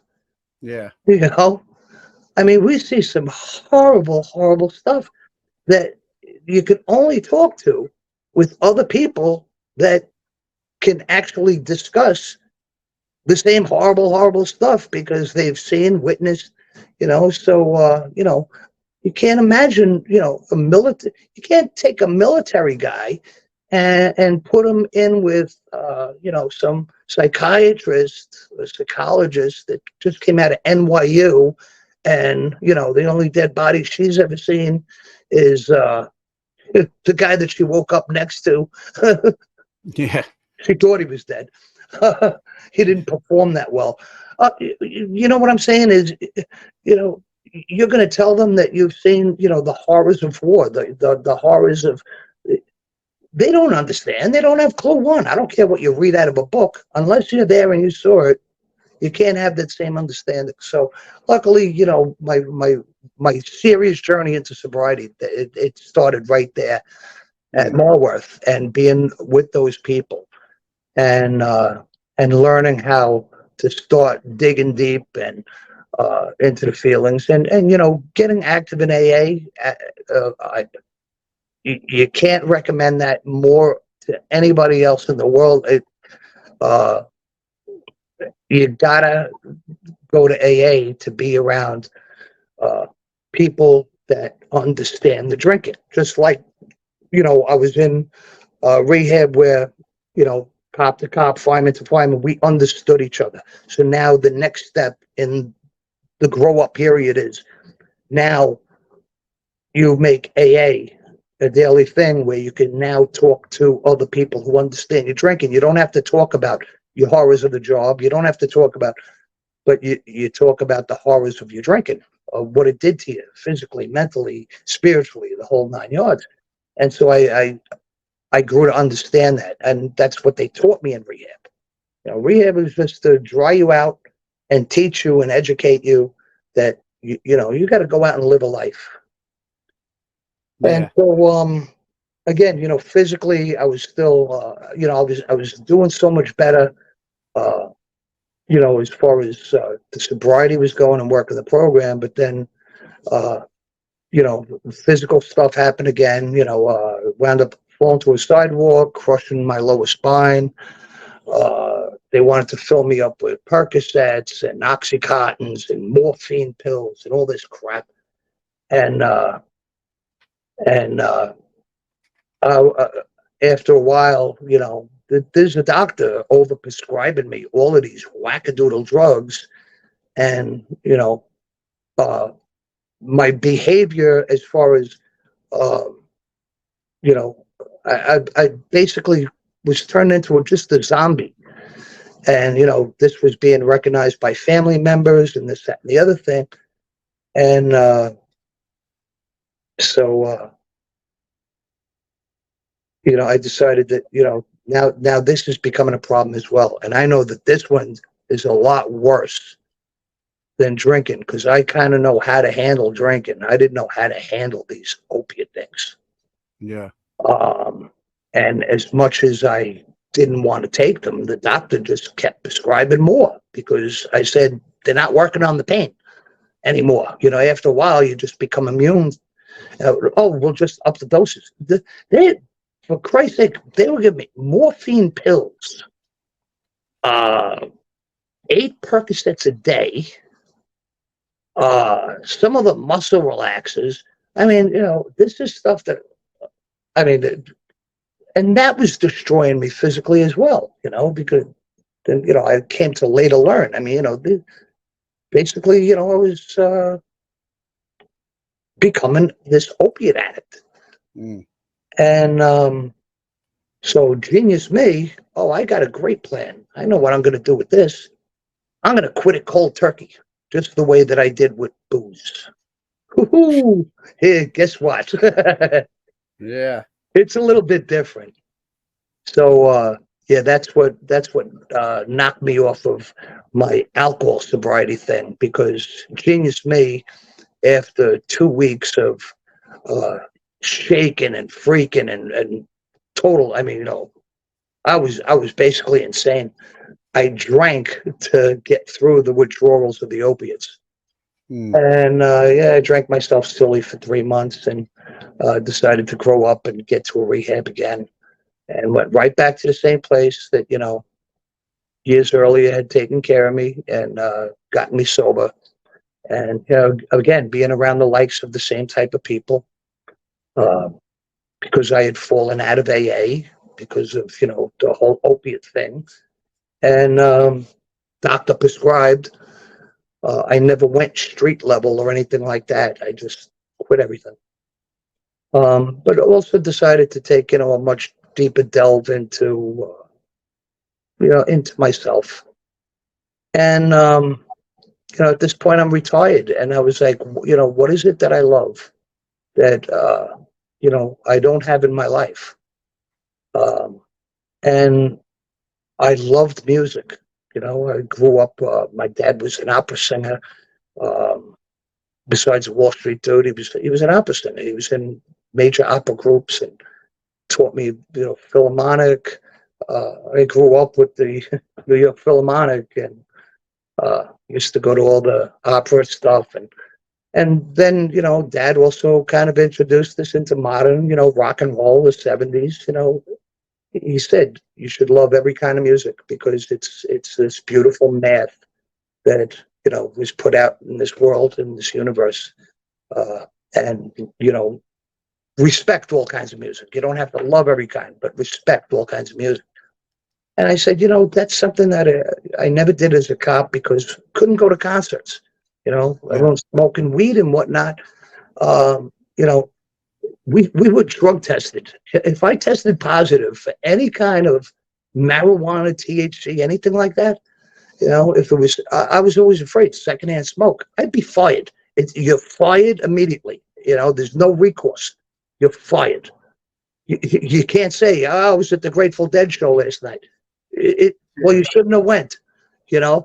So I always avoided concerts. But then I said, yeah, I'm retired now. I said, all my friends still worked. I was by myself. I said, oh, fuck it. I'll just go by myself. What's going to stop me from going by myself? And first festival I went to, 2012 Mayhem Festival. And while searching for tickets, I wound up searching. There's a great charity, by the way, Medal of Honor, METAL of Honor. Nice. And it's all the benefits go to military. And they were, they would donate, Mayhem Festival had donated these super VIP tickets, backstage, this, that, and the other thing. And I won the auction on eBay. And man, I mean, the guy that ran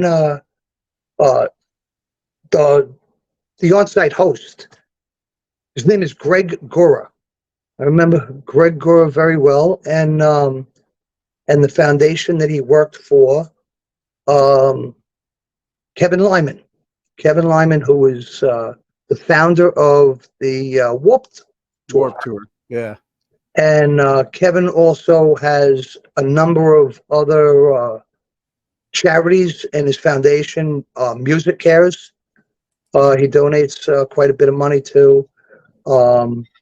And so, yeah, Kevin Lyman still does some charity events that go to, to military members, and as well as the Music Cares and a couple other musician foundations that take care of musicians that are struggling with substance abuse, alcohol, housing, that sort of thing.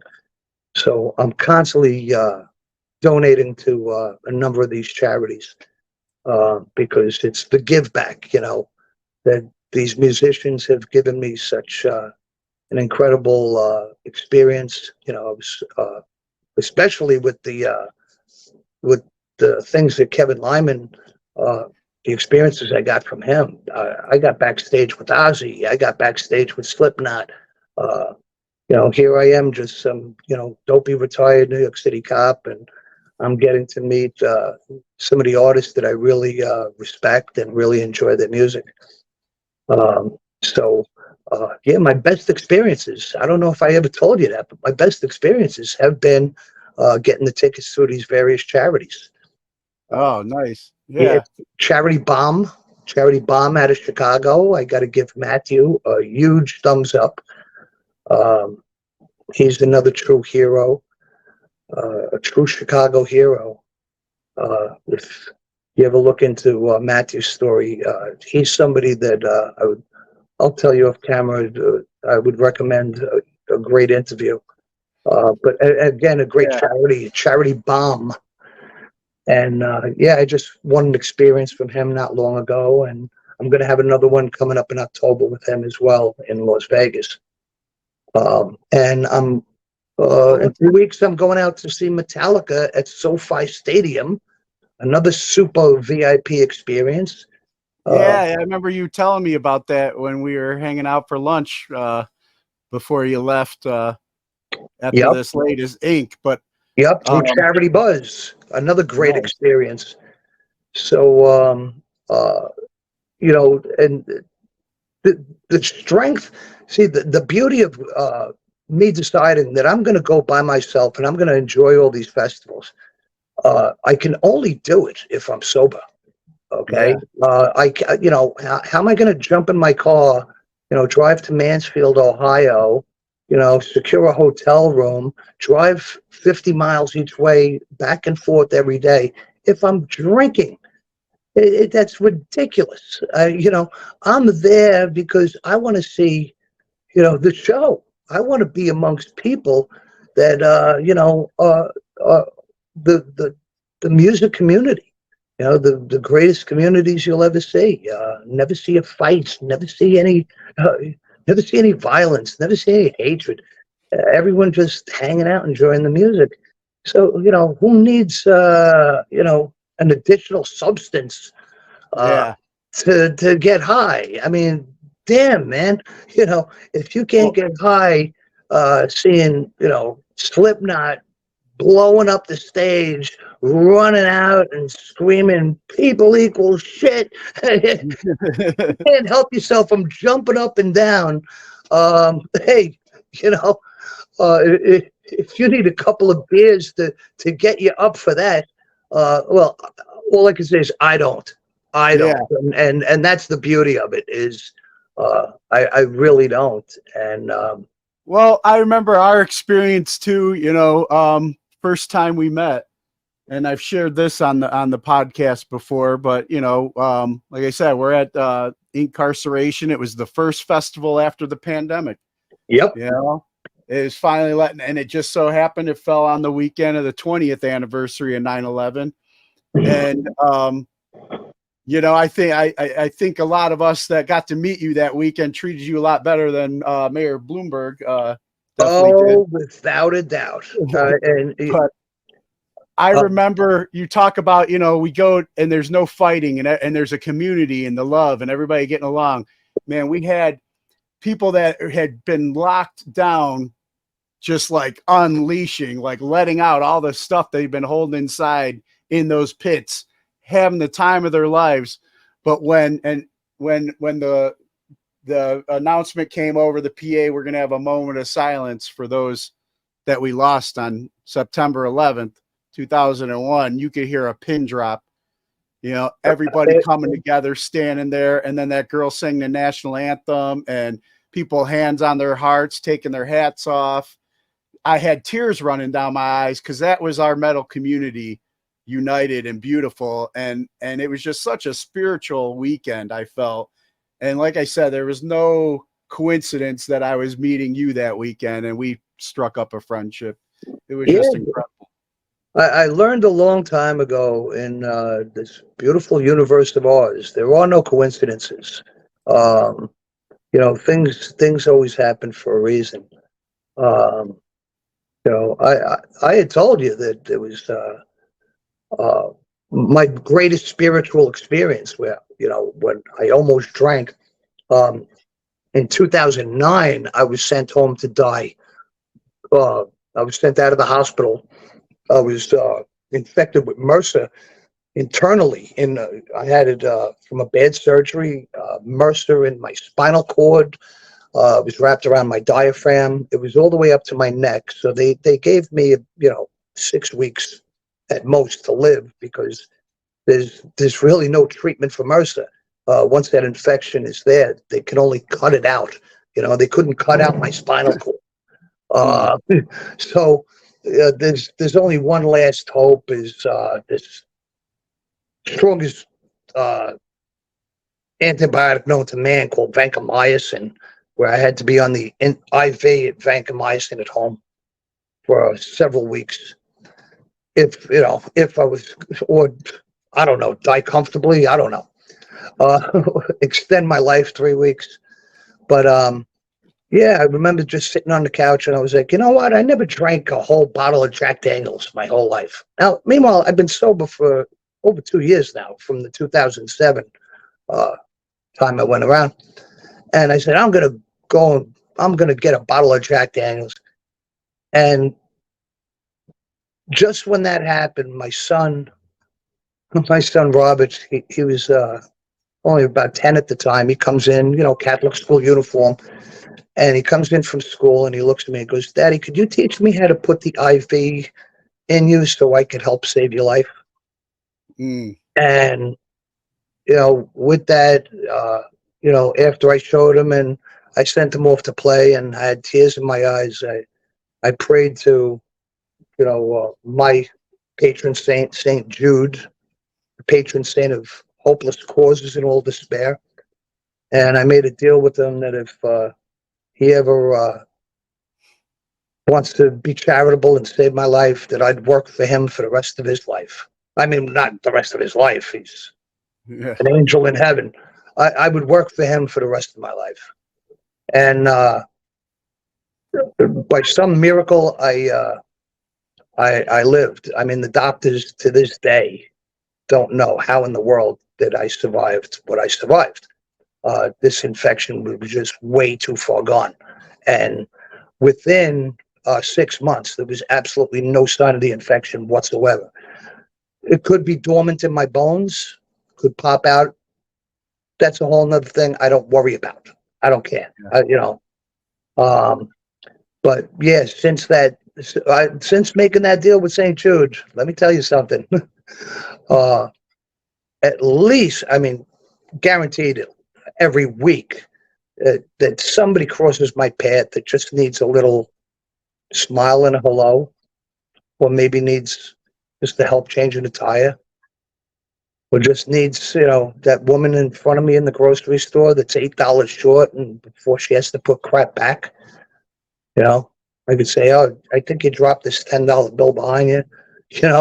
I mean, just little things, nothing super major, but he's also introduced me to some of the most wonderful people that I've ever met in my life, where we help each other out, helping other people out. And just by talking and just by, sharing experiences, or just by laughing, I love putting people to laugh, because somebody told me this a real long time ago, and it really stuck. When you're laughing, you cannot possibly have a dark thought in your mind, and nobody ever thinks of that. But, next time you are laughing, you could be in, a horrible mood, or just thinking about, a friend's death or whatever. But in the middle of a laughter, be it a joke, something on TV, something made you laugh, there's no bad thoughts. They don't connect to that part of the brain. So laughter is a brief vacation from the darkness of your mind, is what I was told. Yeah. And so if you're constantly laughing, well, then shit, you're not thinking about anything miserable, right? Yeah. And so I love, sharing laughter.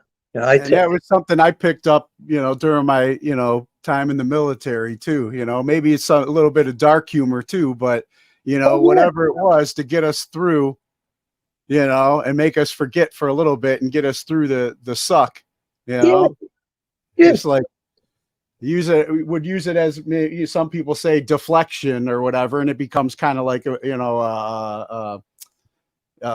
just a protection or something like that, but I today I try not to avoid dealing with my stuff. I still face it and deal with it, but it's all right to laugh along the way, Yeah, that's why, and hey, listen, I'm not a teenage kid obsessed with Facebook. The only reason I really like Facebook is I post shit up there that I would dare not ever put anywhere else. I'm sure you've seen some of the stuff I put on Facebook. Oh yeah. I've never seen a cop get arrested and put in Facebook jail so much. yeah. I've actually had 3 accounts on Facebook permanently banned and deleted. Permanently, where I can't recover. I mean, on one account I had like 8,000 great photos and memes on, and all that stuff is lost. It's just completely lost.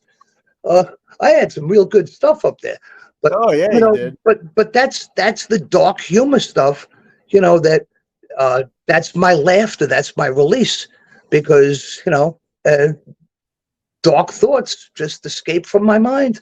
Because I look at a lot of these funny meme things, and the one I put up yesterday, and it was great. It was. So a guy gets thrown from the 18th floor of a nightclub, and he lands on the sidewalk, and and the cop says to the other one, well, obviously he wasn't the bouncer.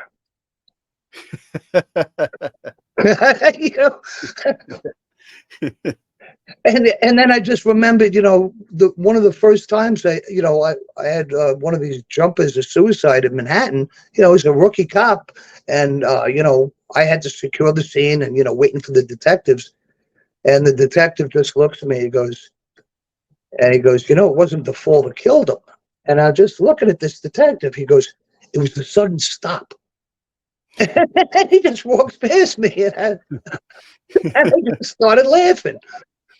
Okay, now you certainly wouldn't say it to the family member, but I mean, that's how you treat things. I think this detective, he just saw like the gloom on my face because it was the first time I saw somebody that had committed suicide and jumped off a building, and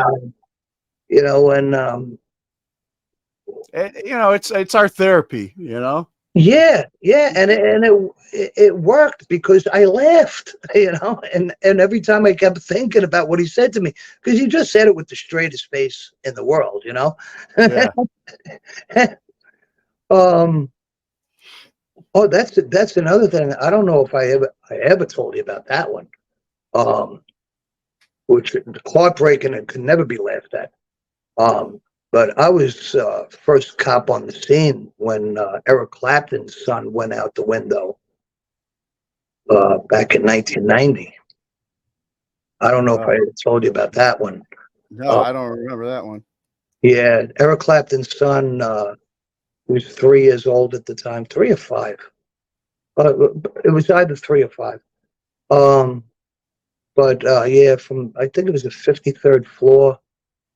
And Eric Clapton was actually in London at the time, and the nanny was distracted briefly, and the window was slightly open, and the kid was climbed up on a radiator or a couch arm, and just went out the window, and Oh man. and he landed on an adjoining roof of a parking garage, not on the sidewalk. Yeah, god awful. And then a few years ago, I met Eric Clapton's nephew. The 50th reunion of Cream. Well, not reunion of Cream, the 50th anniversary of Cream. And it was Eric Clapton's nephew, because no longer had a son, Ginger Baker and Jack Bruce's sons in the band, and doing all of the Cream's first album, and it was wonderful. And I got to talk to them after the fact, and then talking to Eric Clapton's nephew, and I told him that I was the first New York City cop that was over there. And he just grabbed me by the arm, and tears started welling up in his eyes. And I said, I only bring this up to you because all I wanted to tell you was, being the first person there, I wanted to assure any of the family members who ever had any doubt. I said, the child was treated with the utmost dignity, respect, kindness that could ever be given to a small angel who lost his life like that. And because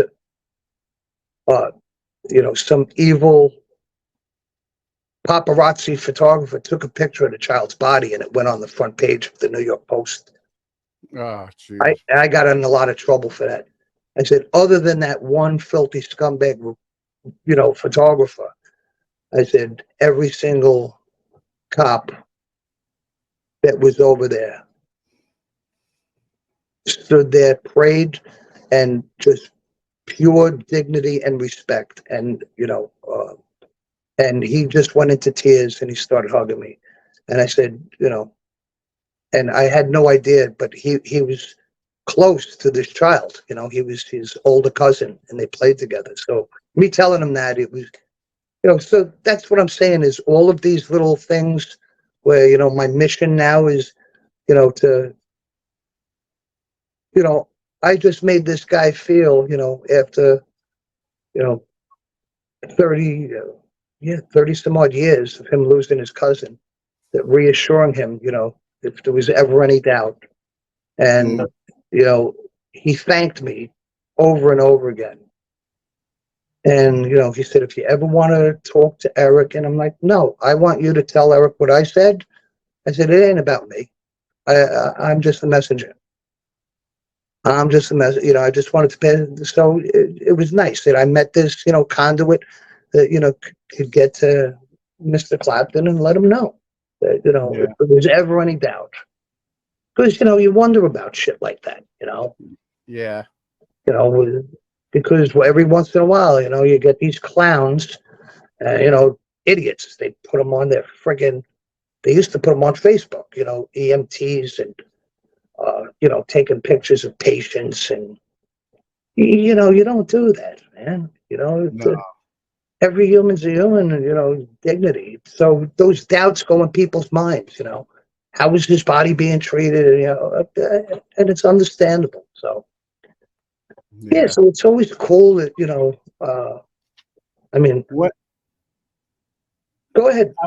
I wanted to go back to your music love and your traveling and some of the relationships you formed over the years. But I also wanted to ask you really quick, because you mentioned Mayhem and Mayhem was great. Cherry Bomb, Charity Bomb, Charity Bomb, and those Charity places. Buzz. But what would you say? How would you when did you get hip to some of the Danny Wimmer festivals, and how would you rate your experience at those? Okay, so all right, so so Mayhem Fest was I think that ended in 2014 is when they pulled the plug on it. So I don't know who ran. I really don't know who the producers were. At that point, I was just enjoying going to these things, and I knew some of the hosts. The ground host Greg Gora, who was a wonderful host that brought me around, introduced me to all the people backstage. I'm trying to think of what the first Danny Wimmer Festival was. Because, all right, so there was Rock on the Range. I think that was my first one, 2015, or maybe even 2014. Rock on the Range. So that's the one, traveling out to Ohio. So I believe that was the Danny Wimmer production. It wasn't. Yeah. I don't think it was until. Okay, I'll back up a little bit here. Okay, so most of the Danny Wimmer productions, Ron's World, Ron's guitars, he custom paints guitars. Okay, I first met Ron at Mayhem Fest in 2012. So that's how I established a nice relationship with Ron. He's an incredible artist. He's incredibly generous. He's really a good-hearted man, great sense of humor. And, he took a lot of time to speak to me because I consider myself just a pain in the ass. So anybody that could tolerate me for more than 5 minutes has got to be an angel. So that makes you a saint. Yeah, we're on 2.5 hours. So yeah, in sainthood. I could talk the balls off a pool table.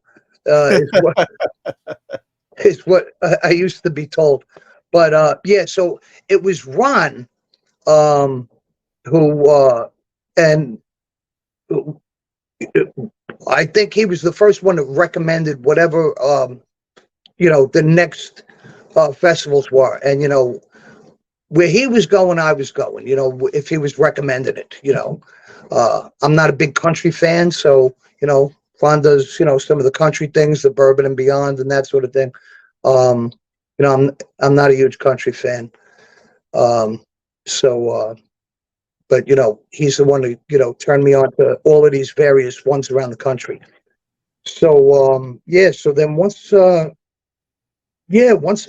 got hooked into the first Danny Wimmer production,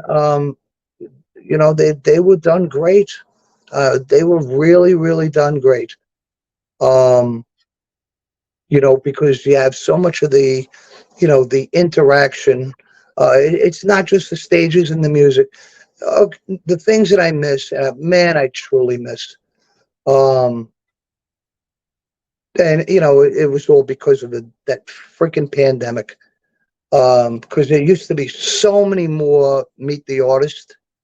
Yeah. Which was always, I mean, it was a great experience because, these bands were contracted not only to get up there and do their 40-minute sets, but, go out and meet these fans. And so, you had the Monster Energy meet and greet with, some of the guys would, sign posters. You would have, hanging out with Jose Mangan and going to a private acoustic set. Because these are the things I experienced. I got to be at a private acoustic set with Corey Taylor. I got to be at a private acoustic set with Dorothy. I got to be, I've seen Jose Mangan. He and I probably have our photo taken together about 15, 20 times, and the Metal Ambassador, man, he always remembers my name, and probably the most gracious, patient, he's a celebrity, and he's a celebrity. Because it's, not just with me and, like looking into my eyes and saying, how are you doing? And, he goes, I remember you got those, those health issues from the Trade Center. Everything's okay. Just rocking on. And then, somebody else will stop him. He always stops. He always takes a photo. And, he's a real gracious guy. So it's great seeing him at all the Danny Wimmer things. And then I know that there was Danny Wimmer, Danny Hayes, and now Danny from Incarceration. Dan Jansen. Dan Jansen. What a wonderful man. What a wonderful, wonderful man. Good dude. I've got a long history with him. Awesome. What a wonderful man. And, because we were talking about that on the last day of incarceration. I was talking with Dan Jansen, and we were up there, and he was saying, from day one, he would ask, from the first day that I ever met him, he actually said, would you recommend anything? Is there something missing here that you would recommend? And, I could take into consideration. Oh, yeah. Remember we talked about that. And I was like, well, who the hell am I? I'm just the guy walking through the gate. And he goes, yeah, but, he goes, you're a friendly guy. He goes, you stop, you're chatting. He goes, I'm just curious what you think of the place, and, give us a review. Not an online review. He wanted to hear personal. Yeah. And I made a few, suggestions, and the carry-on suggestion. Oh, you'll love. I don't know if we ever discussed this, but the Kevin Lyman Warped Tour used to have an AA tent.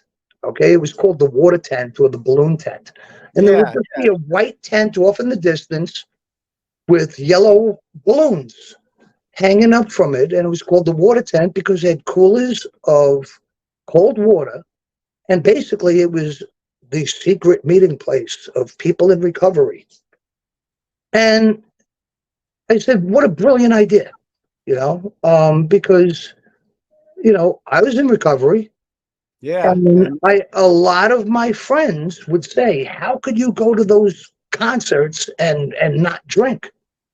I said, well, after my first couple of festivals, I used to say, how the hell did I ever function at a festival if I did drink? Yeah, exactly. Yeah, me too. Yeah, I remember I was with you there when we were talking to Dan and mentioning about the sober tent, because that was the 20-year anniversary. That was when we met too. Yeah, and I said, listen, it's just so simple. It's just a tent. I said, it costs you nothing. I said, reach out to local AA groups and say, hey, we'll give you a free 3-day pass if you come in, man the tent, do 3 meetings a day, and and just have a good place to hang and chill with people in recovery. I said, who wouldn't jump on that as a AA service? I said, it costs nothing, and the reward is immense. Because if you could stop one single person, from completely relapsing, and we're not talking just alcohol. There's people that had, serious drug issues that are, in a fragile state of recovery. What a great place for them to run to escape to. That they may be having a real hard time. This song reminds them of, uh, you know, losing a loved one, and now they want to feel like getting high. No, run to that tent over there, get rescued. And so it's so simple, and so such a great thing, and give them some free water. Next year I'll whisper in his ear, I want free big gulps. Nice. Well, I'm pretty sure I can get Dan Jansen to watch this interview. He's a wonderful man. He really is. Real good dude. When somebody, and it's very important thing. I learned this as a cop. When somebody talks to you, if they're looking straight into your eyes, unless they're a really good fucking liar, when they're looking straight into your eyes and you're looking straight back into their eyes, when they're being sincere. And from day one, the man just reeked of sincerity. He really wanted to know, what do you think? What do you think I could do better? What do you think I could remove that is not so, not so cool? The guy is just open for these great suggestions that, I think are great suggestions. No, just open to an open-minded person, and he's providing, just an entertainment experience. And that's what I love about all of these festivals. Now, the pandemic just destroyed, though, the real cool stuff when they used to have that the record tent. I forgot the name of a big popular record chain, but they would have the tent at the festivals. Is it FYE or something like that? Yeah, FYE, for your entertainment. That's right.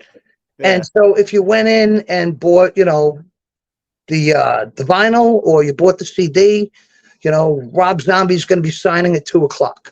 So, if you buy it, you get a wristband, and then, at 2:00 when Rob Zombie's coming to sign it, you come, you pick up your albums. You don't have to walk around with it all day. Come pick it up, sign it, he'll sign it for you, and then, you could store it somewhere. And that was just so cool, man, because I met so many of musicians that wound up recognizing me because, I would go to the festival. I'd go to Rock on the Range. Next thing you know, I'm at Louder Than Life in Louisville, Kentucky.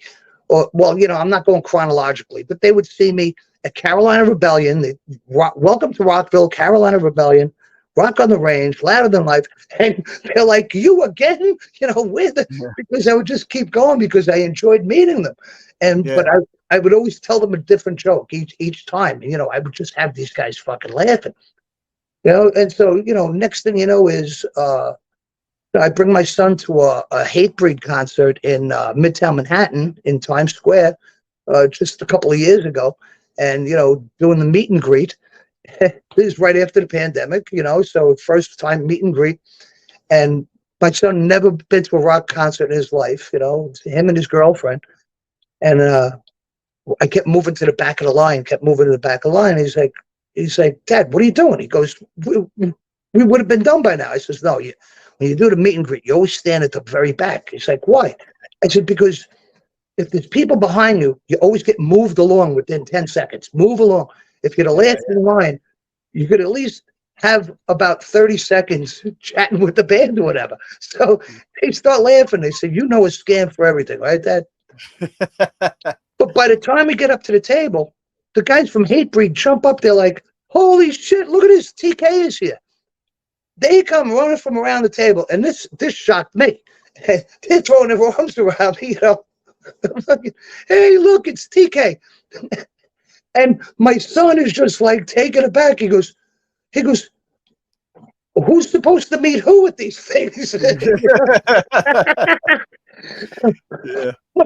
Because they let me hang at the side of the stage with them at an event in it was Carolina Rebellion in 2017.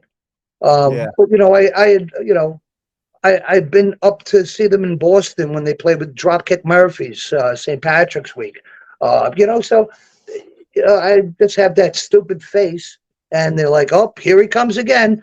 But I'm not a stalker. I just walk up, I'd say a few fucking lines to get them laughing, and then I just turn around and whiz away. They're like, "There he goes again."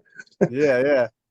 Nice. I'm like herpes, I keep coming back. As much as you hate me, I just keep coming back. It's a necessary thing. Oh man. Well, Tom, man, I really appreciate getting on here with you, man. I know we could go on and on. Yeah. Well, we'll do a part 2 if you want to do, Yeah. Let's do a part 2, maybe after after Louder in Life or something. We'll have a little bit more stories or something to share. I mean, I still have a bunch of things on here, but the day's getting going, man, and I need to get to it. But I drank 2 of these, okay, during our little sit down, and I haven't hit the bathroom yet once. Oh man, good for you, man. I peed in a Gatorade bottle under the table while I was talking to you. So, but hey, man, always good talking with you. Always good to see you. We'll be keeping in touch. Hopefully, connect at Louder. Yes, I'm hoping to get out there. I didn't get my tickets yet because I got to move. I've got a move coming up, so yeah. I'm hoping. I got an email from Danny Wimmer's Enterprises this morning that I'm a winner of a pre-party the day before Louder at that amusement park next door. But, nice. But I didn't schedule anything to get out there yet because this Metallica thing came up in between. But I'll come hell or high water. I've always made it to every festival, no matter what. So I will figure something out, and I will get my ass out there. Sounds good. We both will, man. Yeah, because it'll be a good decompression after I move into my new apartment and everything gets squared away. And it's the last festival of the year, right? So I got to make an appearance. Exactly. All right, buddy. Well, I'm gonna sign us off here, but we'll definitely keep in touch. Best to you and your family. It was a pleasure meeting them at Sonic Temple.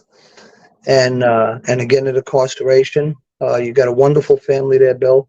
You got good friends, good people, and glad to be part of that little circle. It's a lot of fun. So I really appreciate it, brother.